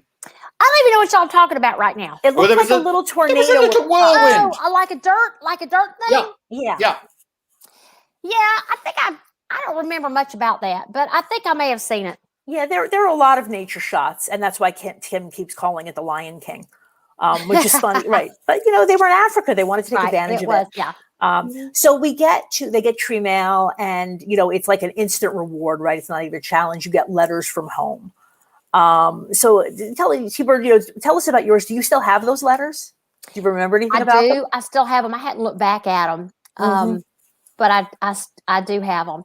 And it's, any kind of reminder from home. It would have been great for Africa if we could have had a family visit, somebody come out there. But the logistics as far as the shots and the distance and everything, it just wasn't doable. But I just remember opening up the letter and seeing my daddy's handwriting, and then everything just kind of, pulls you right back. It takes you out of the game. That was exactly going to be my question, because obviously on the one hand, it's great to hear from them. But on the other hand, I've heard from people, and especially on seasons where it is an in-person family visit, that people say, it's great to be able to relax and have somebody that you really trust finally to talk to. Right. But then it can be really hard to put yourself back into the game. Yeah, I think it's easier, but a lot of people too will say it recharged them to keep going, and it gave them purpose to realize this is what I'm here for. Yep. So I guess it can go either way. I think it's probably a motivation more than anything, and just kind of a breakup of the monotony of the 30 of the days. Right. But why do you think they did that this week? And last week they had the television thing, so they've already done it. Filler. And they did something. Bring the letters out. Yeah, and it was similar thing in Australia and Outback again, right? That they had, and even important, right? They had multiple, encounters with family. Whereas now in more modern seasons, it tends to be one time. It's an in-person visit. This is something that family commented. He said Pepsi Twist was a sponsor, so they used a Twister shot, I assume, just to promote it. It doesn't say shot on my screen. No, it doesn't. I think somebody's got problems with their vowels. That makes it funny, though. Yeah. It doesn't. You made it funny. Skit. Yep. Right. Okay. But I just thought that was interesting, right? That might be why they kept focusing on that. But It's absolutely. interesting. Ethan obviously has moved. He's like, they touched this paper, right? Just like feeling that tie to home, right, was so powerful. And then, of course, we find out that Mama Kim, right, is known as Kippy at home, and her husband writes her this whole Survivor Kippy poem, right? So it's very nice. It's always, to me, it always humanizes people when you see their families and understand where they came from. Lex comes out so well from that. You just feel you feel that's a warmth ooze out of his character, and it so humanizes him. Right. Look, I have told Lex, right, because I have done a show with Lex before, not on Rewind, just for a Big Brother episode, that, 20 years ago, I had a lot of I was pretty judgmental about, people who were covered in tattoos like that, because you really didn't see it the way you do now. And then it was like, oh, like he's actually a corporate guy. right? Yes, well, He has kids. He, the whole, judging a book by its cover. It was very, very interesting to by its sleeves. by its But, sleeves. Yeah, exactly. but then you hadn't had the joy of watching Prison Break, had you? At No, that I point? had not. Yeah. No, I had not. No, but again, 20 years ago, it was pretty unusual to see somebody with that many tats. And especially, again, he works in corporate America, right? You can cover that up with a suit jacket. But it's just, that's what makes him such an interesting character to me, right? I There's so remember many first contradictions. seeing him when we got out there the very first time, we all flew out there and I remember seeing him and I thought, wow. And, again, had been flying for 20 years, but I still had never seen anybody with tattoos like that. So it was just like, I didn't want to stare, but again, I'd never seen such. So Right. Very misleading for if you do stereotype from the way he is. Right, exactly. And again, might have helped him in the game because it might have taken a little longer for people to figure out just how smart he is. Right. Anything else on the family letters before we go on? Anybody? It was just nice to get to know everybody's family. Everybody's happy. Then we get another tree mail with they reward haiku, right? And there's something about there's going to be a surprise visit. And Kimmy doesn't even know what a haiku is. And Tom says he can't even pronounce it. Now, I mean, I had to write haikus in 5th grade, right? I mean, Tim is British. I don't know if they teach them in the UK, but have you ever heard about haikus before? I have. You did, of course. I'm not even right, but yeah. But I never had to write one in a school. I was plunged straight into Shakespeare, but I one of the things I find so irritating about this tree mail is whoever is writing it has no sense of rhythm because they keep putting in an extra syllable where one shouldn't be, and you just think, you call this poetry? This is a sort of doggerel that I was brought up with in Rupert Bear books when I was sort of 5. Now, yeah, I'm very charming, but it's doggerel. It's rubbish. It would really get me. It would really get my goat to get that sort of stuff. Yeah, it would really make me annoyed, and then I couldn't understand what it was talking about. I would get angry, I'm afraid. Well, Tim, I don't even know what y'all are talking about now because I don't even remember that tree mail. So I don't even know. Yeah, it's fine. What is it? Was I out there then? It was already voted out. No, you were still there. But what is in the tree mail? Again, sometimes it's clear they put a lot of thought into it. But these days, I think in more modern Survivor, we don't even hear it because, again, there's so many trinkets that they have to show us. I think one should be grateful, Karen, because presumably the want-to-be poet had gone off to another job. Maybe that's why. Thank God. Yeah. But so the reward challenge, it's a word find puzzle, right? There are 12 Swahili words. Oh, yeah. And they all intersect, right? So when you find a word, right, there always has to be at least one intersection with another word. So you have to find the 12 Swahili words, right? They give you a list. Then you have to write down the letters of the intersection, right, between all of them, and then unscramble it. So difficult. And that will be... right, how you discover the winner. I think I know now why I lost that one. I can't even understand. I would have been there with you. I can't. What? Oh, see, and I can see. This is one of the things with Survivor. They really don't do these purely mental tasks anymore or challenges. Right now, sometimes it's often like you run, as Johnny always says, you go over something, under something, and you do a puzzle. Right, so it's part of a lot of challenges, but just presenting you with a complete mental challenge. And that's the kind of thing I feel like I would be good at, but they don't do it anymore. Many reasons I won't play Survivor. That's only one of them. But I assume they also stopped because it's not scintillating TV. I mean, it was, it was not. It was. Well, they tried to make it more exciting, but watching people, circle letters is not, as exciting as, in chalk. Okay, lovely. And then Ethan throwing a hissy fit when he didn't win. Yes. Great fun. Yes, he throws the chalk, right?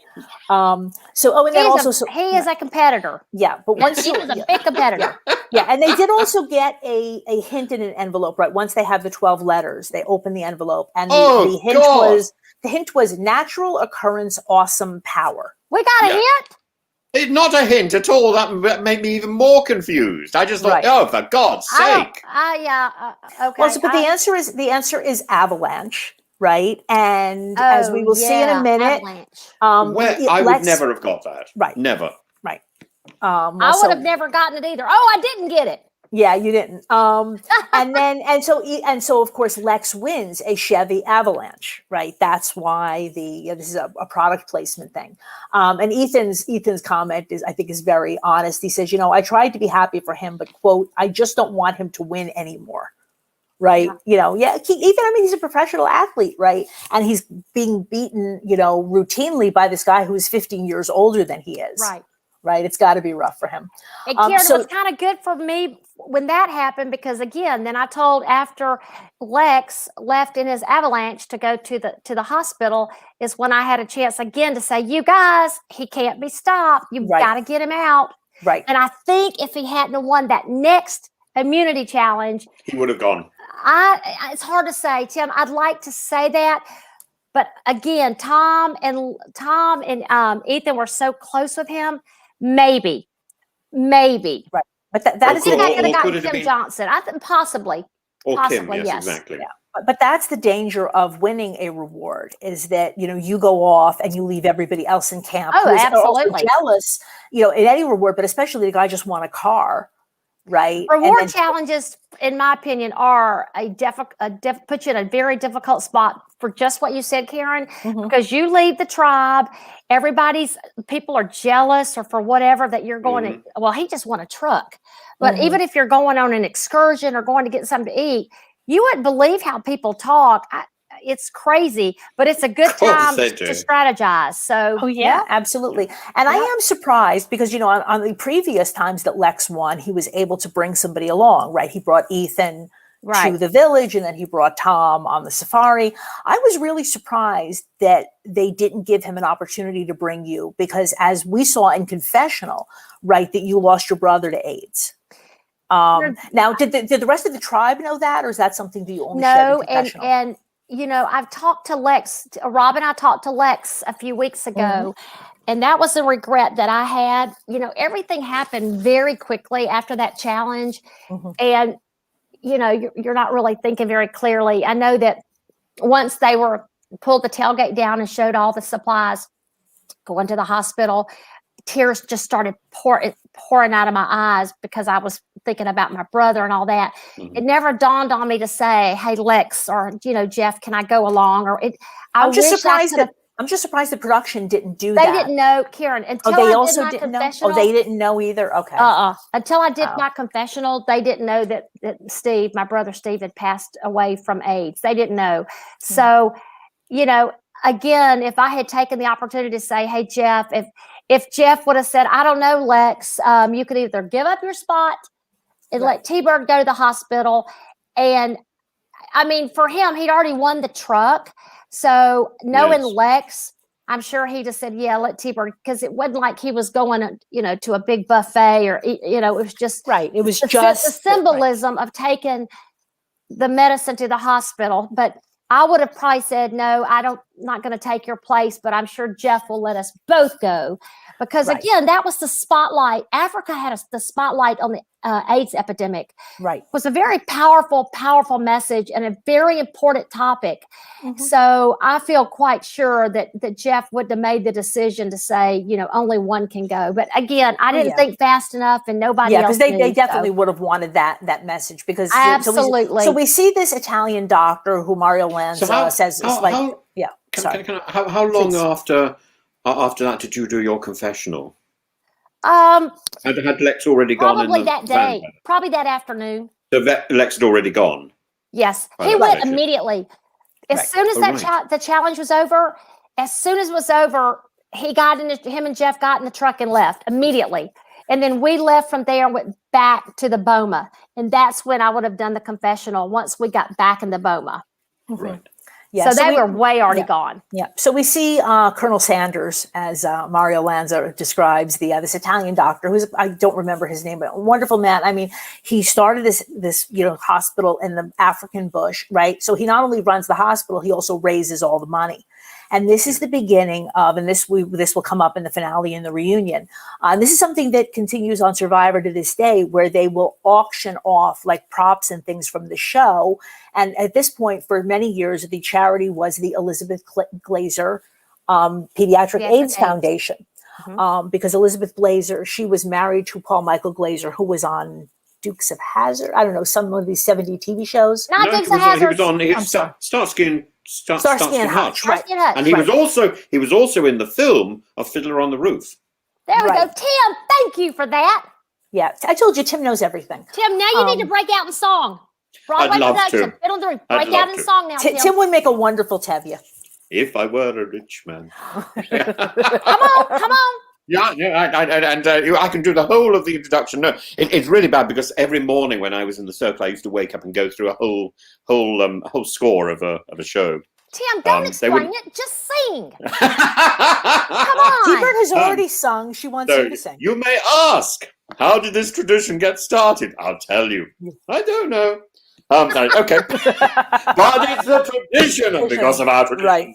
everyone knows who he Right. is and what So- God expects Right. of him. Right. So for those who don't know, again, who, are too young to really remember the AIDS epidemic, one of the things that Lex brought to the hospital is this drug that, and this was a brand new thing that could block transmission from mother to child. Because what happened to Elizabeth is that she had to have a blood transfusion, and this is, very early days of the AIDS epidemic. She ends up with getting transfused with, tainted blood. Don't want to use that word. Somebody who had AIDS that nobody knew, right, that this could happen. And so she passed it on to both of her children. Yes. And I don't think any of them made it. But ever since, like I said, Survivor has raised a great deal of money by auctioning off the torches and the signs and all of these things from Africa. And I have competed in a few of these auctions, and of course, it's too rich for my blood. I was very, very determined because on season 40, there were 2 of these wooden signs that were like, 2 feet by 3 feet, not all that large. And I really wanted one to, put on the wall behind me. And I even think I went up to like, $500, which is it went for like $1,700. Whoa. Yeah. If I could have gotten that for a few $100s, and it is for charity, I totally wanted it. But like I said, it was $500 already, and there were days left, and I was like, I'm not going to win. But they have raised, I don't know how many millions of dollars for various charities ever since this. And it started in this African season for that reason.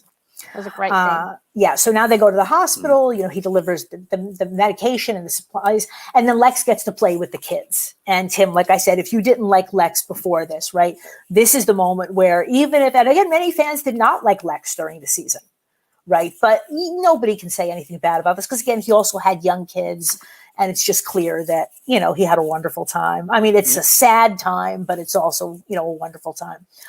Meanwhile, the rest of the tribe, of course, led by you, are plotting against Lex. Yes. Right. This is when Yes, Kim finally indeed. wakes up, In the and she's trying to. Yep. Here's my chance. Yep. My Because you only got. last ditch effort. Well, you tried several times before, and even with Kim Johnson the previous time, she didn't say no, but she was like, "I'm not ready yet." Right now, finally, she's like, "Okay, we can either pull in Tom or Ethan." Well, and try to get rid of Lex. She was with Ethan. She would have done what Ethan would have done. Right. And Ethan was, I think now at this point, even from the comment you said Ethan made is I'm tired of him winning. Mm-hmm. Ethan, I think, was ready to make a move. So all I needed was, Yep. We just didn't need him to win.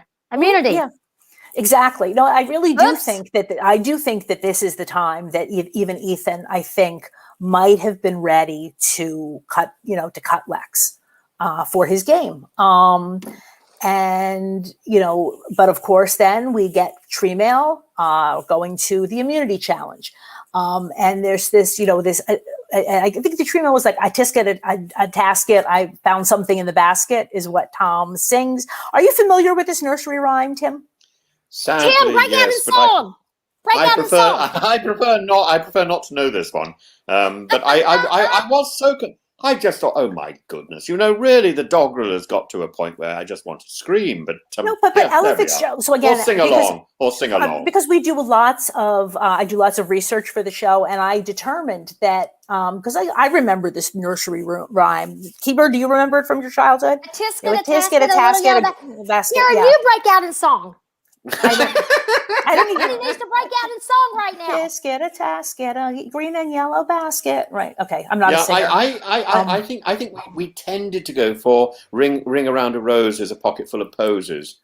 A tissue, we all fall down, rather than a tisket, a tasket. Because you do it in a ring, don't you? The ring around a rosy. Yes. No, I don't remember But what I found really interesting is Ella Fitzgerald apparently recorded that as a jazz song. I'm Who sure knew? she did. Yeah. I'm sure she did. Yeah, and apparently, I forgot what point it got to the jazz charts, but apparently it was very popular, and that I had never heard before.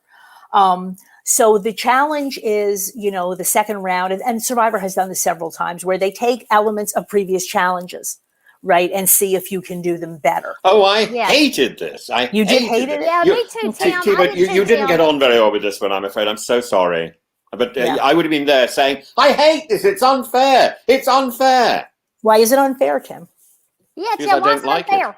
I don't like it. Oh, That's because you don't why. like it. There's a Nothing- difference, right? The big difference Okay. between I don't like it and it's so. What about you? Right, T? It was not the right challenge for you. No, it wasn't the right challenge for me, Karen, for sure. Yeah. Tim, not for you either. Right. No, me either. I wouldn't. Oh, I would have God. been bored. I would have been bored before I got through the first part of it. It was too Well, I complicated. wasn't bored. I was just not good at it compared to Lex flew through it. Yeah, and Lex wins Lex, again. oh my God. Lex won again. Yeah. Ugh. Yeah. And Yeah. and again, Ethan is a professional athlete, so I'm not really sure what's going on here. Now, clearly he had to win the immunity, right? Because I think he knew that, people might be coming for him. And you knew that obviously the people were coming for you. Well, I mean, Lex is a competitor. Lex, whether he knew people were coming after him or not, he was giving it 100% all he had, just like Ethan was. Right. He was just good. I mean, Lex is good. But do you think that I think that perhaps Lex won too often, like meaning, especially the reward challenges. I mean, he got these amazing experiences, Right, but again, that's why everybody's after him. When you're playing the game and you're, again, A-type personalities, you're always doing your best. Sometimes you have to, like you say, you might want to think, hey, I don't want to appear as strong as I am. I don't want to appear, that might put a, it's hard to say. I can tell you this, when I won the water challenge, the When It Rains, It Pours challenge, Yeah. every time I did a challenge, I gave it all I had. So when I won that one, of course, I gave it all I had. And then that's when Ethan and Lex and Tom talked to each other and said, T-Bird's stronger than we think. Right. So see, you can put a target on your back. That's what Lex did. He's a competitor. He's going to keep winning because that's what Lex does without thinking, oh, wait a minute, this might not be good for me to keep winning. Of course, at that point, he needed to keep winning or he would have been voted out. Right. At this Absolutely. point, he needs it, but that's what I'm He's saying. got to have it now. Right. Some of those previous challenges, he Sometimes was very, it's a bad very thing. secure. Yeah, Right. exactly. Maybe you want to hold back on it.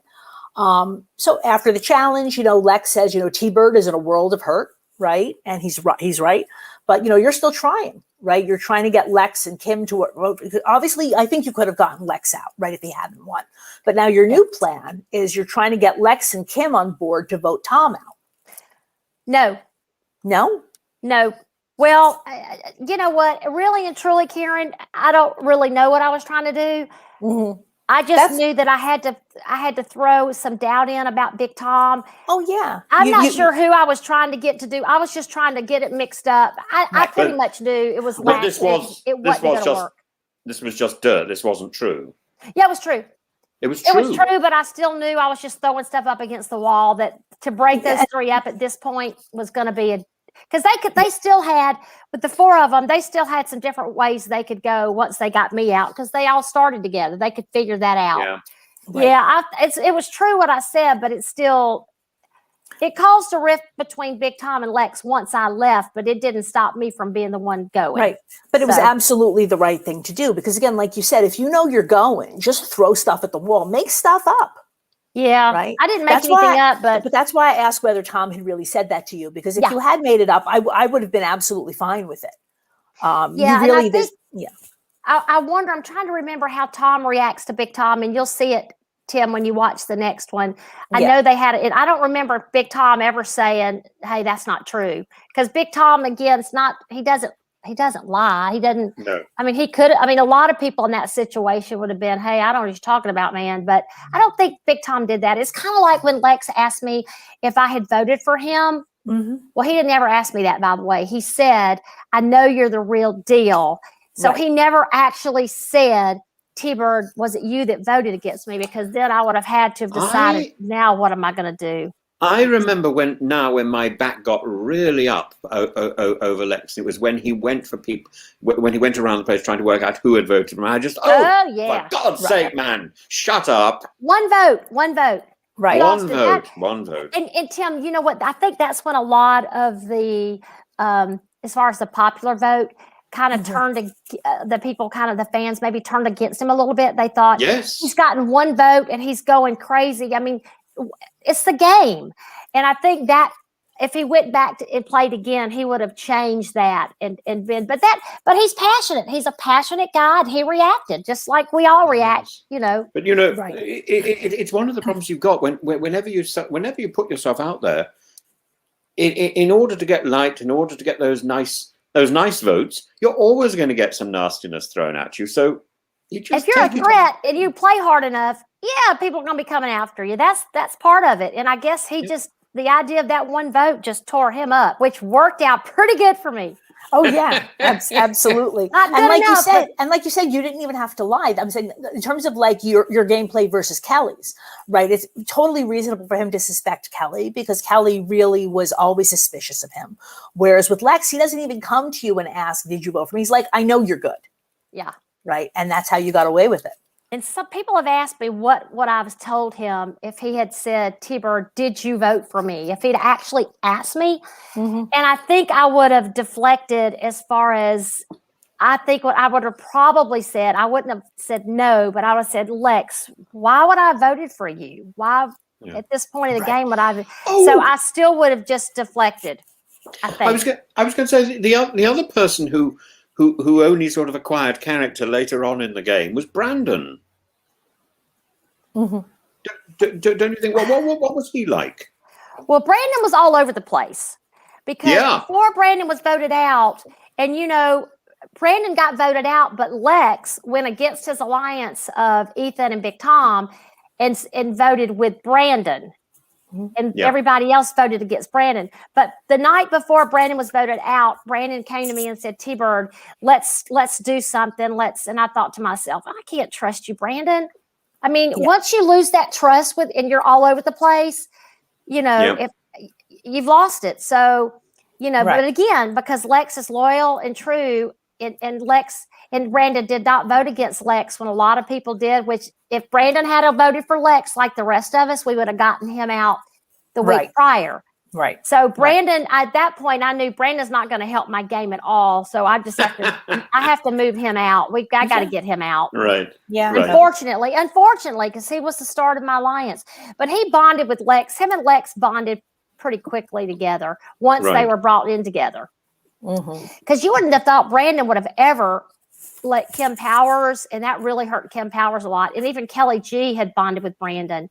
Yeah. Unfortunately, I never knew that Kelly G didn't like Lex because I never had any time with Kelly G to know that would have been the direction I should have gone in. But she got voted out way before I knew she wasn't a Lex person.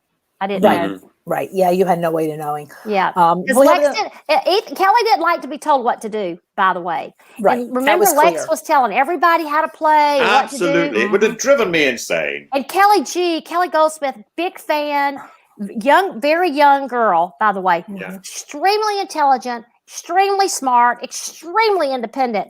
So Lex telling her what to do, she wasn't digging on that at all. Yeah. I mean, mansplaining was not a term yet, but basically that's, I think, how she reacted to Lex. Like, you know, like you asked me how I want to vote. Don't tell me who I'm voting for.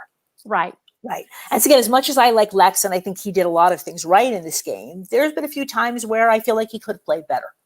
Well, and again, he's a strong player, and you see him again in All-Stars, which, Tim, you hadn't watched All-Stars yet, have you? No, I haven't watched anything. But, all right, you see him in All-Stars, Karen, and he toned it down a little, but he's still, and I'll tell you this, people will watch the show as a fan, and they'll say, or they'll play once and go back a second time, and they'll say, okay, this time I'm going to play it this way, or if I go out there, I'm going to play it that way. But you still fall back into the person you are, the character you are, the way you live your life. That's how you play the game. I don't care how you think you want to play the game. That's what happened. So Lex ended up in All Stars, kind of falling back into his personality with being the leader again. And being the leader is sometimes not a good place to be in Survivor at all. Right. And we have this other Lex quote here where he says, it's cutthroat time. If he's referring to Tom, right? If he's going to stab me in the back, I'll cut his throat. Right. Yeah, so, he had a Yeah, but they are still friends to this day, right? I think this is just the way that Lex expresses himself. They're the closest. Him and Lex and Big Tom are extremely close. And they're close with Ethan too, but Lex and Big Tom are absolutely the closest. Look, Lex will go spend 2 weeks every summer. Right, we talked about that last week. Yeah, but yeah, like to this day, close. every week he goes and he helps Tom harvest whatever it is he's harvesting. They're dealing with big buddies. Yeah, so that's why I don't take that statement all that seriously, because I know the history since then. But yeah, it doesn't look great, just in the abstract. It's just the way it sounds, Karen, when you're going to slit somebody's throat. I mean, Lex is like the most sincere, kindest person you could ever meet. Obviously, it's a play on words. But when you hear it coming out from a guy that's covered with tattoos and he's got his hair spiked up and he's going to slit your throat, you kind of got to take that serious. You got to think, okay, he might be serious, but... Right, exactly. So anything else before we get to Tribal Council? Nope.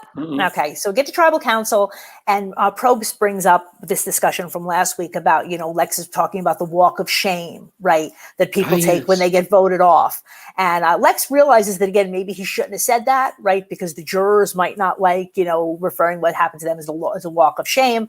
So he tries to backpedal, but I'm not really sure that he is so successful with it. And then Tom also says, Tom's like, look, if it comes through my brain, it comes out my mouth, right? I'm too old to change. And again, I just feel like he's being very honest. And then Probst asks or mentions that you're the last Samburu. And you're like, I wish, Jeff. And he's like, thanks, Jeff. Yeah, thanks for reminding everybody of that. I think they knew, right? I would imagine they did. Yeah, obviously. Do they ask you what you're likely to vote for before you go in? They do. You mean production? Mm-hmm. Yeah. Behind when you're by yourself? Yeah, they do. And I kind of I don't want to say I got in a little trouble, but when I voted for Lex, I didn't tell anybody I was voting for Lex.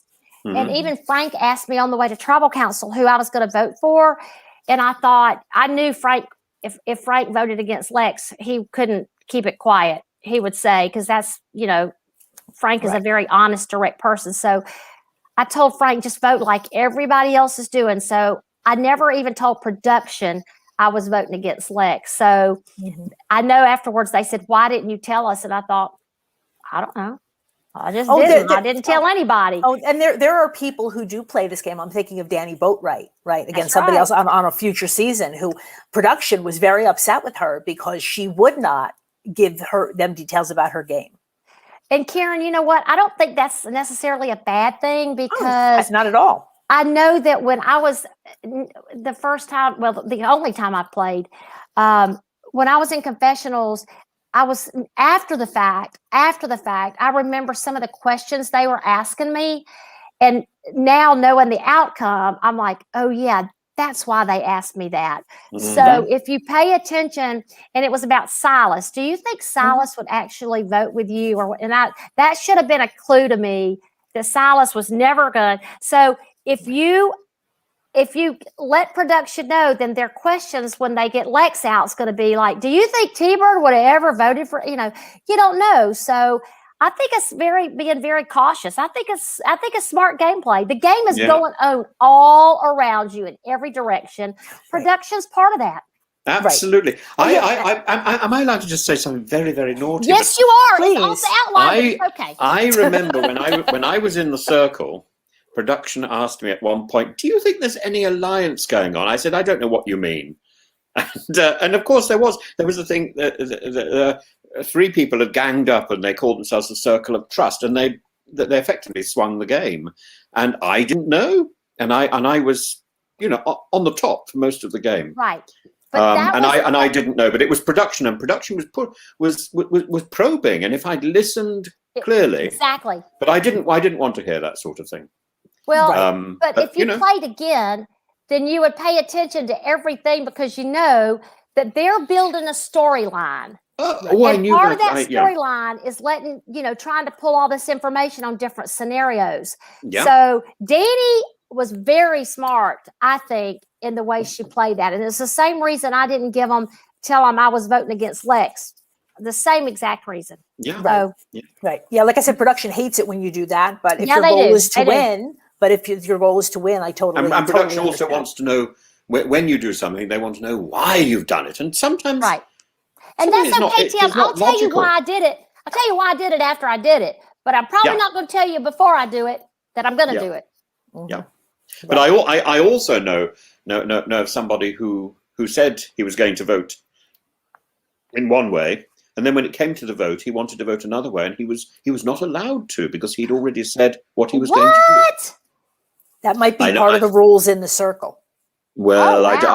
I don't know whether there was any rules. I think it was, the production likes to be in control. Yeah. And yeah. it likes to know what's going on. And that's Tim and Karen, that's interesting you say that because I feel like because we've got so many idols and so many different twists and everything, it's kind of a way of controlling the game a little bit, if you will. And that's why I like it back more old school when there's not, I throw an idol in every now and then, but when you've got all that, it feels like the players have the power shifts to the production side more than the player side. No, and I totally agree with you. Like I said, as much as I'm an old school fan, and I think this is Johnny's position also, it's fine, like you said, have one idol for each tribe, right? Then like maybe idol with the merge, and that's it. But if it's found, they don't get rehidden.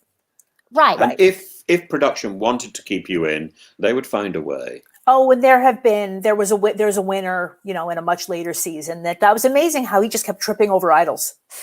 Of course he did. Yeah.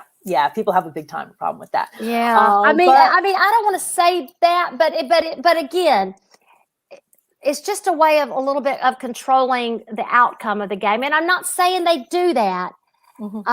But right. Well, look. Here's a deck of cards. Pick a card, any card.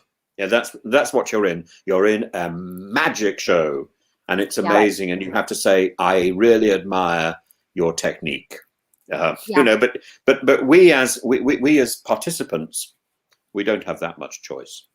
Well, Tim, and it's interesting too because it is all about it's big money, it's advertising, and it's they want a successful outcome, but they also want their players, their big players, their colorful players to stay in the game. Yes, of course they do. Guess what? So, Tim, when you said earlier something about it's not fair, for whatever reason, that it's not fair thing makes me crazy when I hear people say it about anything because the way I feel like life's not fair. No, and these games definitely are not. Yeah. You play what you're given and you work around it. And it was the same thing for me for second chances. I didn't make second chances. Yeah, I wanted to talk about that. Yeah, so let's Tim tell Tim the story because they are doing another second chances season. So much later in season 31, so this is years later, they did a vote. What they for a season, right? Rather than just cast it with returning players, what they did is they put 40 names, I believe, out. Yep. And you could vote for 10 men and 10 women, right? So so it was 50-50 and you could vote every day. And T-Bird was one of the people, in that, I don't know, it's not a lottery. I don't know how to call it. And everybody thought that she was going to make it because again, she is very, very beloved by the Survivor fan base. But maybe because your season was so long ago and maybe some of the younger people didn't see it, she was not selected. And they did this live on TV, like they did the finale for season 30. And then they had all of the survivors. Yes, she was there. They put all the survivors, in the audience. Mm-hmm. And Probst went around and told everybody whether they're going or not. And then if you were chosen, you literally got on the bus and went to the airport to shoot. And sure, I'm assuming that you had your whole life set up. You thought you were going back out there. And I remember the look on your face, and I had that same look on my face when you were not selected. We were crushed. Well, I was, and I'll tell you, I knew, and we all knew that some of us weren't going. Of course. That's part of it. Guess what? You pays your money, you takes your chances. And it was worth it for me to try everything I could do to be out there. And if I didn't make it, hey, that's the roll of the dice. It was fair. That was the way it was supposed to go. Right. What messed me up is I actually earlier, a few hours before that live vote, and we had no idea who was going or who wasn't going. So I never knew that I wasn't going. Right. A few hours though, when I was in the hotel room getting ready to go to the studio, I listened. I wish I'd have never done this, but I listened to Rob Sesternino on RHAP and another guy. I wish I could remember who it was, but they went through the character assessment of who they thought were going, the 10 women, the 10 men that were going. I listened to it because I thought, yeah, I'm going to listen to this. So Karen and Tim, they actually had me going. They had Cass number 1, 100% going. Well, we knew Cass was going. I mean, I could pretty much look at the cast and say, oh, yeah. Mm-hmm. Well, they had number 1, they had Cass. And I think number 2, they had T-Bird, number 2. Mm-hmm. And I thought, we were shocked. You know, okay, I'm a big RHAP listener. I was involved with this when it was happening. Okay. And again, we were so sure. It was you and Shane Powers were the 2 people that we were sure were going to get on. And so, Karen, because I listened to that, I thought, okay, they got me second. Okay, that means I got a lot of leeway here. Right. If I'm not second, that's fine. As long as I'm number 10, they got me at second. That gives me a lot of wiggle room here. Right. Well, because I listened to that, I think it gave me even more encouragement, or it gave me encouragement to think, hey, RHAP thinks I'm going. Right. And we were voting for you. Going. And we were all voting for you. Again, like they were really pushing, people, they were encouraging everybody to vote every day. But and, obviously you can vote for whoever you want, but, you're very popular in that group. And I think everywhere. I mean, I really don't know any former survivors or fans, who don't like T-Bird. I just don't. That's sweet, So, Karen. But Karen, but I never have felt like it wasn't fair or it wasn't whatever. I never thought that. I thought, you know what, for the reason I didn't get to go, I didn't get to go. And maybe, I know they had a very diverse cast. And like you said, my season was so far back, but you know what? You got to put yourself out there, right, Tim?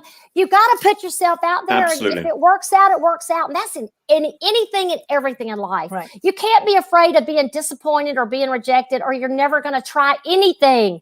Yep. I totally agree. So now again, there are rumors flying that there's going to be another Second Chances season soon. And, we had Mad Dog on a few weeks ago for, one-off special, and she threw her hat into the ring. Are you ready to do this again? Oh, good gosh, Karen, what do you think?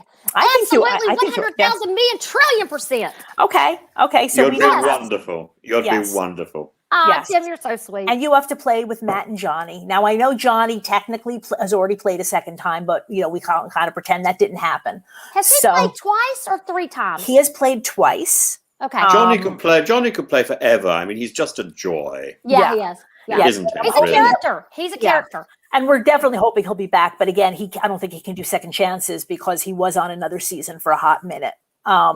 But Matt Bischoff, right, who is also on our network, definitely wants to play again. And and I'm hoping that we will have like what RHAP did last time, right? They had interviews. Anybody who wanted to do a show, you could do an interview with Rob, right? And I'm hoping that NSFW, and I'm quite sure it's going to happen, right? If we do get another Second Chances season, we will be all over it. And we will absolutely have you back for that because you will be at the top of our list. Karen, you know what's interesting? There are very, very few. I mean, there's been over about 500 of us that have played. Once it's in your blood, it's in your blood. And most people, not 100%, but a very, very high percentage, I'd say in the 90 percentile, I could be a little high, want to go back. Because even, I remember I talked to Rob and I talked to Scout. And she's older now. She said, well, I'm a little more mature now. I don't know physically if I could do it, but if I could do it, I'd want to do it. And even then Nyanka, we talked to Nyanka and Tim, Nyanka quit on her season. Oh God, I'm doing a spoiler. Yeah. No, don't worry. Tim. Tim's not going to remember it. I won't remember. Okay, anyway, she won't. So she and talk about amazing TV, Tim. When you get to her, Tim, you're going to see what I'm talking about. Her confessionals were amazing. And I think production, Karen, would you say production did their best to keep her in that game because she was amazing TV. She was one of those colorful characters.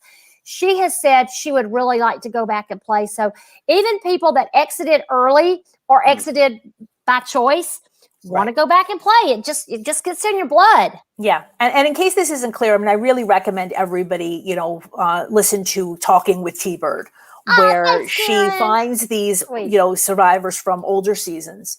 And again, people who have not been involved in the survivor community, for years. And you get these people, and it's, especially your conversation with Frank was really so special because you guys were so close out there. Yeah. And you really kind of gave me a new appreciation for Frank. Yeah, Frank is an amazing guy. And Karen, again, just like Lex, Ethan, and Tom, and I just referenced them as older gentlemen. Of course, Ethan wasn't older at the time, but they are exactly who they are. Right. They were cast for their characters and for their strong characteristics. And with all those three guys, with Tom, Lex, and Frank, they give you, Tim, they shake your hand, and whatever they shake your hand on, that's the way it is. That's just the way it is. And there's something really good. Yeah, those are the kind of the old days where people on a handshake, you can take somebody's word. So, and Frank is exactly that way. Frank said that, of course. Yeah. And Karen, if Frank had started out with Lex and Big Tom, that would have been a combination too. Oh yeah. And Frank would have never strayed for them. Never, ever. Again, the way the tribes were divided at the beginning made all the difference. Yeah. And so we have a question here from Sam Higdon. T-Bird, can you get Sam! Lindsay? Hey, Sam. Oh my God, Sam, can he hear me? Can he see me? Yeah. He can see and hear you. Hey, Sam. Where is he? Bring him on.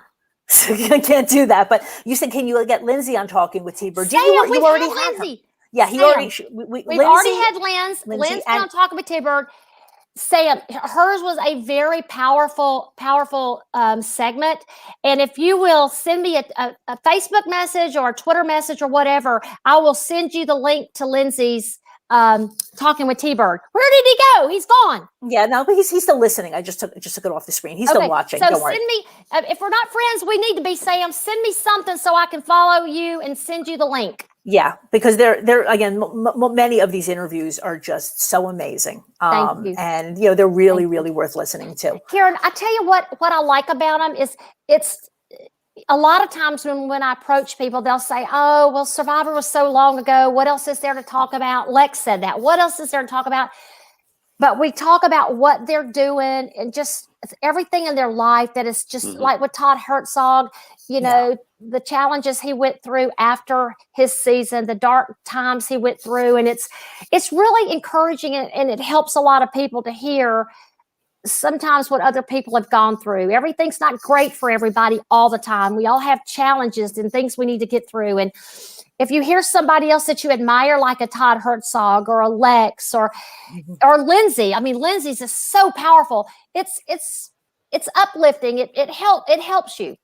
Yeah, and there really hasn't been a show like this. I mean, Dalton Ross is doing it now, during lockdown. He started sending questionnaires to all the survivors, and he publishes one every day, and they're very interesting. But you were doing it even before that, right? Talking to T-Bird started before the pandemic, and you were really the first to kind of find these people again who haven't been involved with Survivor in many years and catch up with them and see what they're doing. And like you said, some of them are doing amazingly and some of them maybe less so, but it's just they're always wonderful interviews. Karen. And Karen, you're so sweet. But thank you for that. I have to tell you this. Tim, I have to tell you this. So when Karen and I started talking, and she was telling me there's an outline. We have an outline. And I thought, an outline, that's going to be a problem. And then she said, but I know that you and Rob are so organized. Y'all have an outline. I'm thinking, oh, dear Lord, we don't have an outline. We're like all over the place. So, it looks organized from the outside. It looks very organized and professional from the outside. Oh, okay. Well, I guess cat's out of the bag. Yep. I'm just surprised that you didn't bring popcorn. Usually you have your popcorn, you have your water, right? You go running first. Yep, you're all ready. Okay. So anything else about this episode before we move on? No, the outline was it. It was over with. I was done. The singing is over, and T-Bird says, the fat lady's singing, huh? Nothing else I can do. Goodbye to T-Bird. Bye-bye. Yeah. Okay. So, T-Bird, why don't you tell people where they can find you on social media and find your show? All right.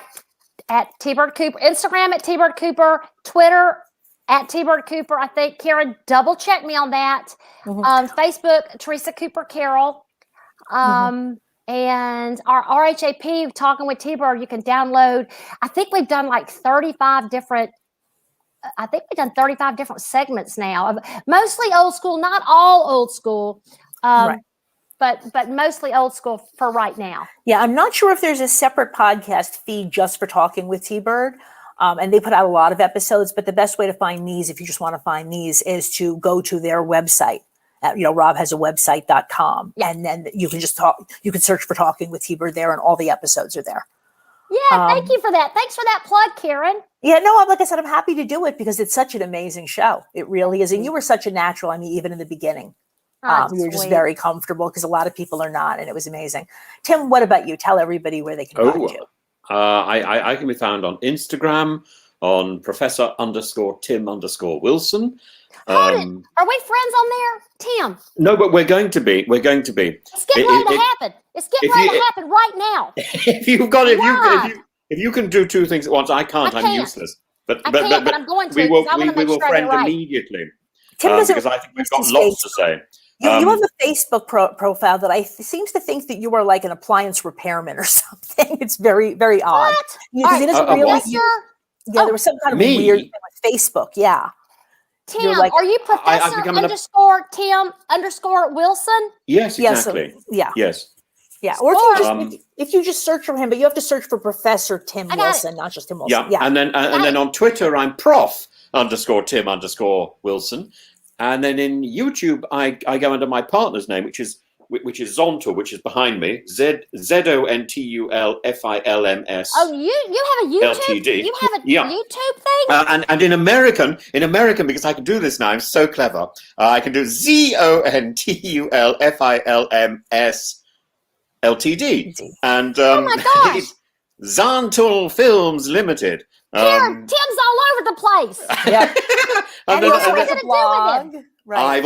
I've also got a blog, because I'm an animator, and so my blog is animate-tim. But in fact, most of the time I'm not talking about animation. I'm talking about politics or other interesting things, or reality TV. And I hope I'm going to be doing some things in British newspapers in the next week or so. So it's all go. Tim, stay with me. Stay with me. I found you on Instagram. All that YouTube and all that other stuff. I don't have a clue about that. But I'm on Twitter now. Give me your Twitter thing here. PROF. Twitter is PROF hyphen underscore Tim_Wilson. That's it. Oh God, hold it! I can't find the underscore. Underscore. Okay, what's that? If you just search for Professor Tim Wilson, it should come up. All right. PROF_Tim_Wilson. If you have any problem finding it, just let me know and I'll send you a link. Well, I'm having trouble right now. That's why. Okay, hold on. Really? No. Wait, have you got me? Just Karen, stay with me, Karen. Don't lose me now. Wilson. Yeah, I'm going to just talk a little bit about like what's coming up, and if you're not able to find it, then I will send you a link right after the show. How's that? Found it. Good. Have you found it? Have you found me? I'm so pleased. I will follow you back. All right. Lovely. And we will have. Thank you for letting us get this figured out. Yeah, we will have long and detailed conversations. Yeah.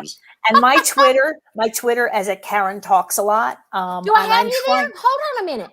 I'm trying to use Twitter and Instagram more. I'm still spending most of my time on Facebook because I'm old, but I'm trying to start using Karen. More. But I do use. But my Twitter feed is where you want to check for any show announcements or changes. Okay, I got you right here. Right. Karen Talks a Lot. Karen, you are not old. I've heard you before on your podcast saying stuff about you being old and stuff, and I thought, I'm glad you brought that up. I wanted to talk to you about that. You are not old. Tim, tell her. You're not at all. I don't have a problem with being old. It's better than the alternative. But I'm not great with tech.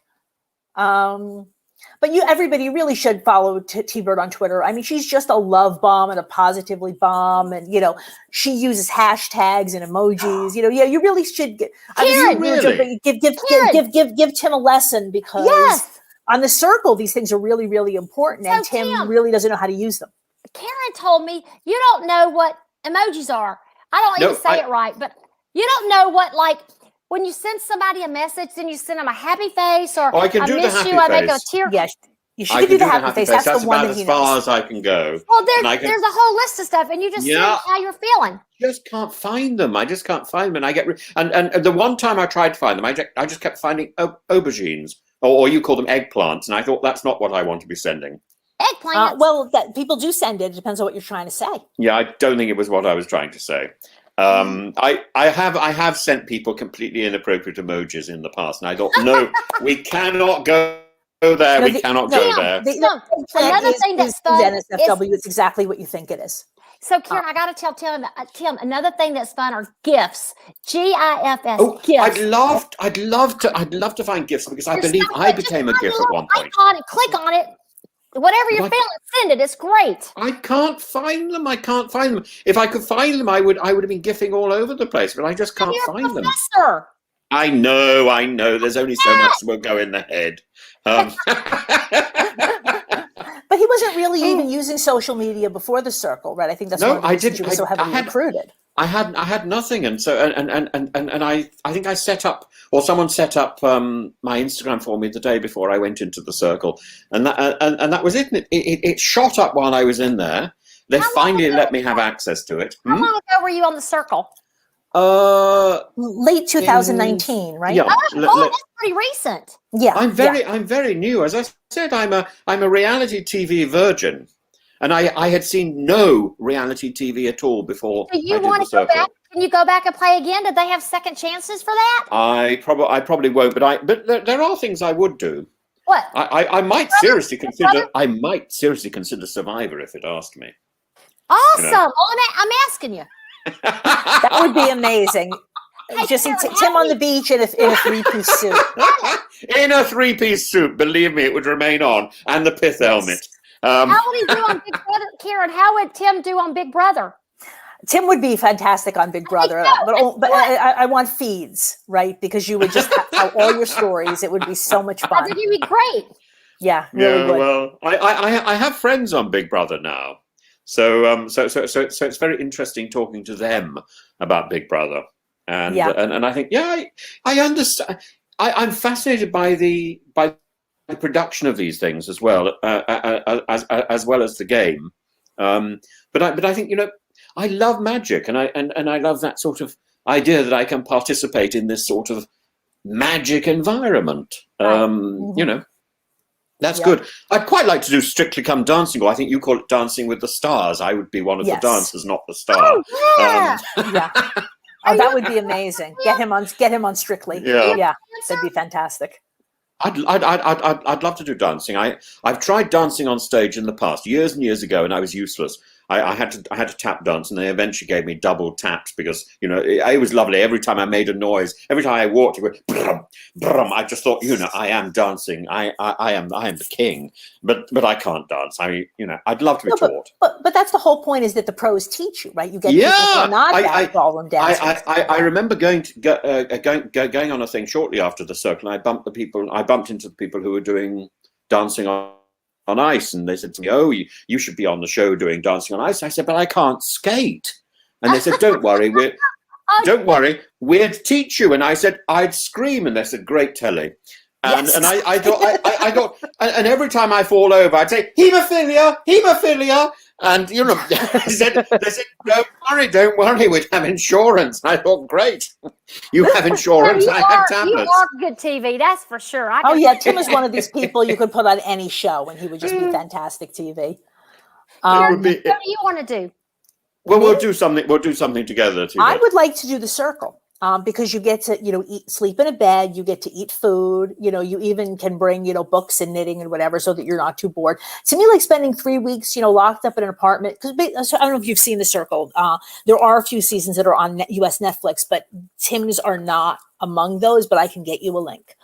But I love The Circle as a format, because again, it's like what we've been doing on lockdown, even though it preceded lockdown. That you just are locked up alone in an apartment. You don't really see anybody else. And, they bring you food or whatever you need. And then you just interface with other people, through this quote unquote app, which is really just producers typing messages to each other. But I feel like this is a show that I could actually do. right? And again, any prejudices that there might be about people who are older or women or, a larger person, none of that comes into play because they don't know who you are. Yes, you So could, that's you could that pretend that's to be my somebody show. else. Did she Yeah. just say older? Yeah, well, I am. I don't see that. I don't see that as an insult. I see it as a statement of fact. I don't think there's anything wrong with being older. Mature. Okay, I'm mature. So just do a little bit of housekeeping. I Get out of think, here. Karen, I just think of you as a young lass. How mature are you, Karen? Oh, How mature am I? Oh, I'm not. I don't lie about this. I'm 55. Oh, you're a baby. young, you see, baby. Yeah. You're a No, I'm baby. not saying I can't. But And you but know, Karen, as one great friend of mine said to me years ago, you get to a certain age, you just flip round the figures. You could do that. That doesn't work with 55 so well. But but like I said, I'm too old to sleep on the ground and eat rice for 39 days. I'm no longer interested. I like to watch other people suffer. But I would play the circle. Okay. So that would be fun. That might be fun. I was a goat herder, so I'm not afraid of sleeping on the ground. Yeah, me But too. I do prefer to, if I got to sleep on the ground, I do quite like to have a nice animal with me. So it may Somebody to cuddle with. No, they're warm. They're warm. Yeah. Oh yeah. Well, because people cuddle together in the shelter, right? Because they're cold. Yeah. I come from that part of British society where we don't really have very good central heating, and when we used to have guests, to come and stay when I was a child, and they'd complain that the room was cold, would say, "Well, take a cat." Take a cat or a dog, and then they had a choice, and that kept them warm for the night. That was fine. That's a good point. Yeah. Yep. All right. So if you enjoy discussions like these, please like the show, subscribe on YouTube, right, and/or in your favorite podcast app, because that helps other people to find the show. As I said also at the top of the show today, I am going to be the guest on Sundays with Tim next week. Right. The time might be a little later than usual. I'm sure Tim will be announcing that just because of time zones and things like that. But we will just, again, make sure that all the Tim fans know about all of these things that he's doing. And again, because if they might not be terribly interested in Survivor, but they will, I assume, be very interested to know that he is going to be covering the circle again. So that should be fun. I've already said our guests for next week are Lex and Big Tom, assuming that we can make the flip phone work. Awesome. Now, that podcast, unfortunately, will not be live. We're going to have to pre-record that over the weekend, but I will drop it, at our usual time on Tuesday. In terms of what's coming up next on Reality NSFW generally, I already talked about our BB Canada coverage, which we are incredibly excited about. That starts this week. We're also covering the challenge. We do two shows a week for that as well. On Wednesdays, immediately after the episode, we have Lauren Pratt and Alex Trias for a live reaction show. And then on Thursday evening, we have a recap with Zach and Johnny. And those are a lot of fun. And also, if you are a patron of NSFW, you can get 2 additional episodes a week. We have a weekly Q&A where you can ask Johnny and Zach and Matt and me anything. And then you learn things that, like, Matt Bischoff really has a thing about poop.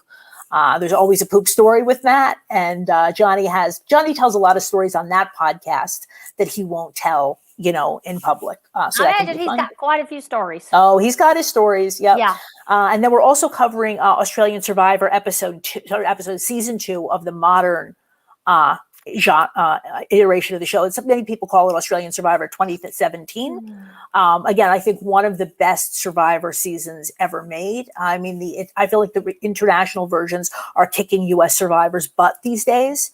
We occasionally do put out a good season. I enjoyed Cagayan. I enjoyed David versus Goliath, but generally it is not as good, I feel like, as the old school seasons, whereas the South Africans and the Australians are really kicking our butts, and they're putting out some fantastic TV. So again, if you want to hear us talk about that. Karen, you just named 2 of my favorite seasons, Cagayan and David versus Goliath. Oh, I'm saying there are Amazing some wonderful, recent seasons, but it's much more hit or miss than it was back in the day.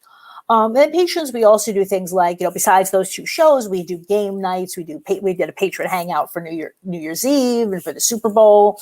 We also do a fantasy football league that I refuse to participate in, partly because I don't know anything about football, and partly because the loser prize for that fantasy football league, right? The person who did the worst, they're quote unquote. So the winner, there's a real nice, championship belt, because Johnny was a wrestler. And the booby prize is you get a mug with a picture of Johnny Fairplay's balls. Oh. And I didn't feel like that I needed that in my home. Kids, so, cover your ears. Yeah. This is NSFW. But I'm happy to lose. I'll see if I can arrange for you to get one of those. And if you might enjoy this kind of nonsense, then please consider becoming a patron. Go to adfree.nsfw.com to get more information inside out. Next week, as I said, we will have a pre-recorded show for the finale. And then in 2 weeks, it will be the beginning of Rewind Rebooted as we move into our Marquesas coverage. So I really hope that all of you will stay healthy. Am I allowed to ask? Am I allowed to ask what day are we doing Circle? Well, that's what we're still trying to figure out, because we're still trying to get to nail down the episode dates. We were going to do these shows on Sunday afternoon, but it seems that Circle Celeb, it might be ending on that first Sunday. So then we may end up doing that show on Monday. Like I said, by next week, by the time we get to Sundays with Tim next week, and when we record the Rewind finale, we will have more information, and we will release that both on your platforms, Tim, and also on Rewind, so that people know about the Circle coverage. And exactly, we're only going to be able to do 1 show a week for the Circle rather than 1 per episode, because Tim and I are just too busy. And again, by next week, we'll have more information about exactly how that's going to work, because we're having some trouble even just nailing down the episode dates. Channel 4 is just not giving us enough information for us to know what we're doing. But anyway, that's what's going on. It will. Apparently, that's how they operate. But we will keep you posted. Like I said, follow me on Twitter. Tune in for Sundays with Tim next week. And we can't wait to see you again next week. Please be safe. Wear your mask. Let's get this over already. We'll see you next week on Reality NSFW Rewind. Bye, everybody. Bye. Bye. Bye-bye. Thank you.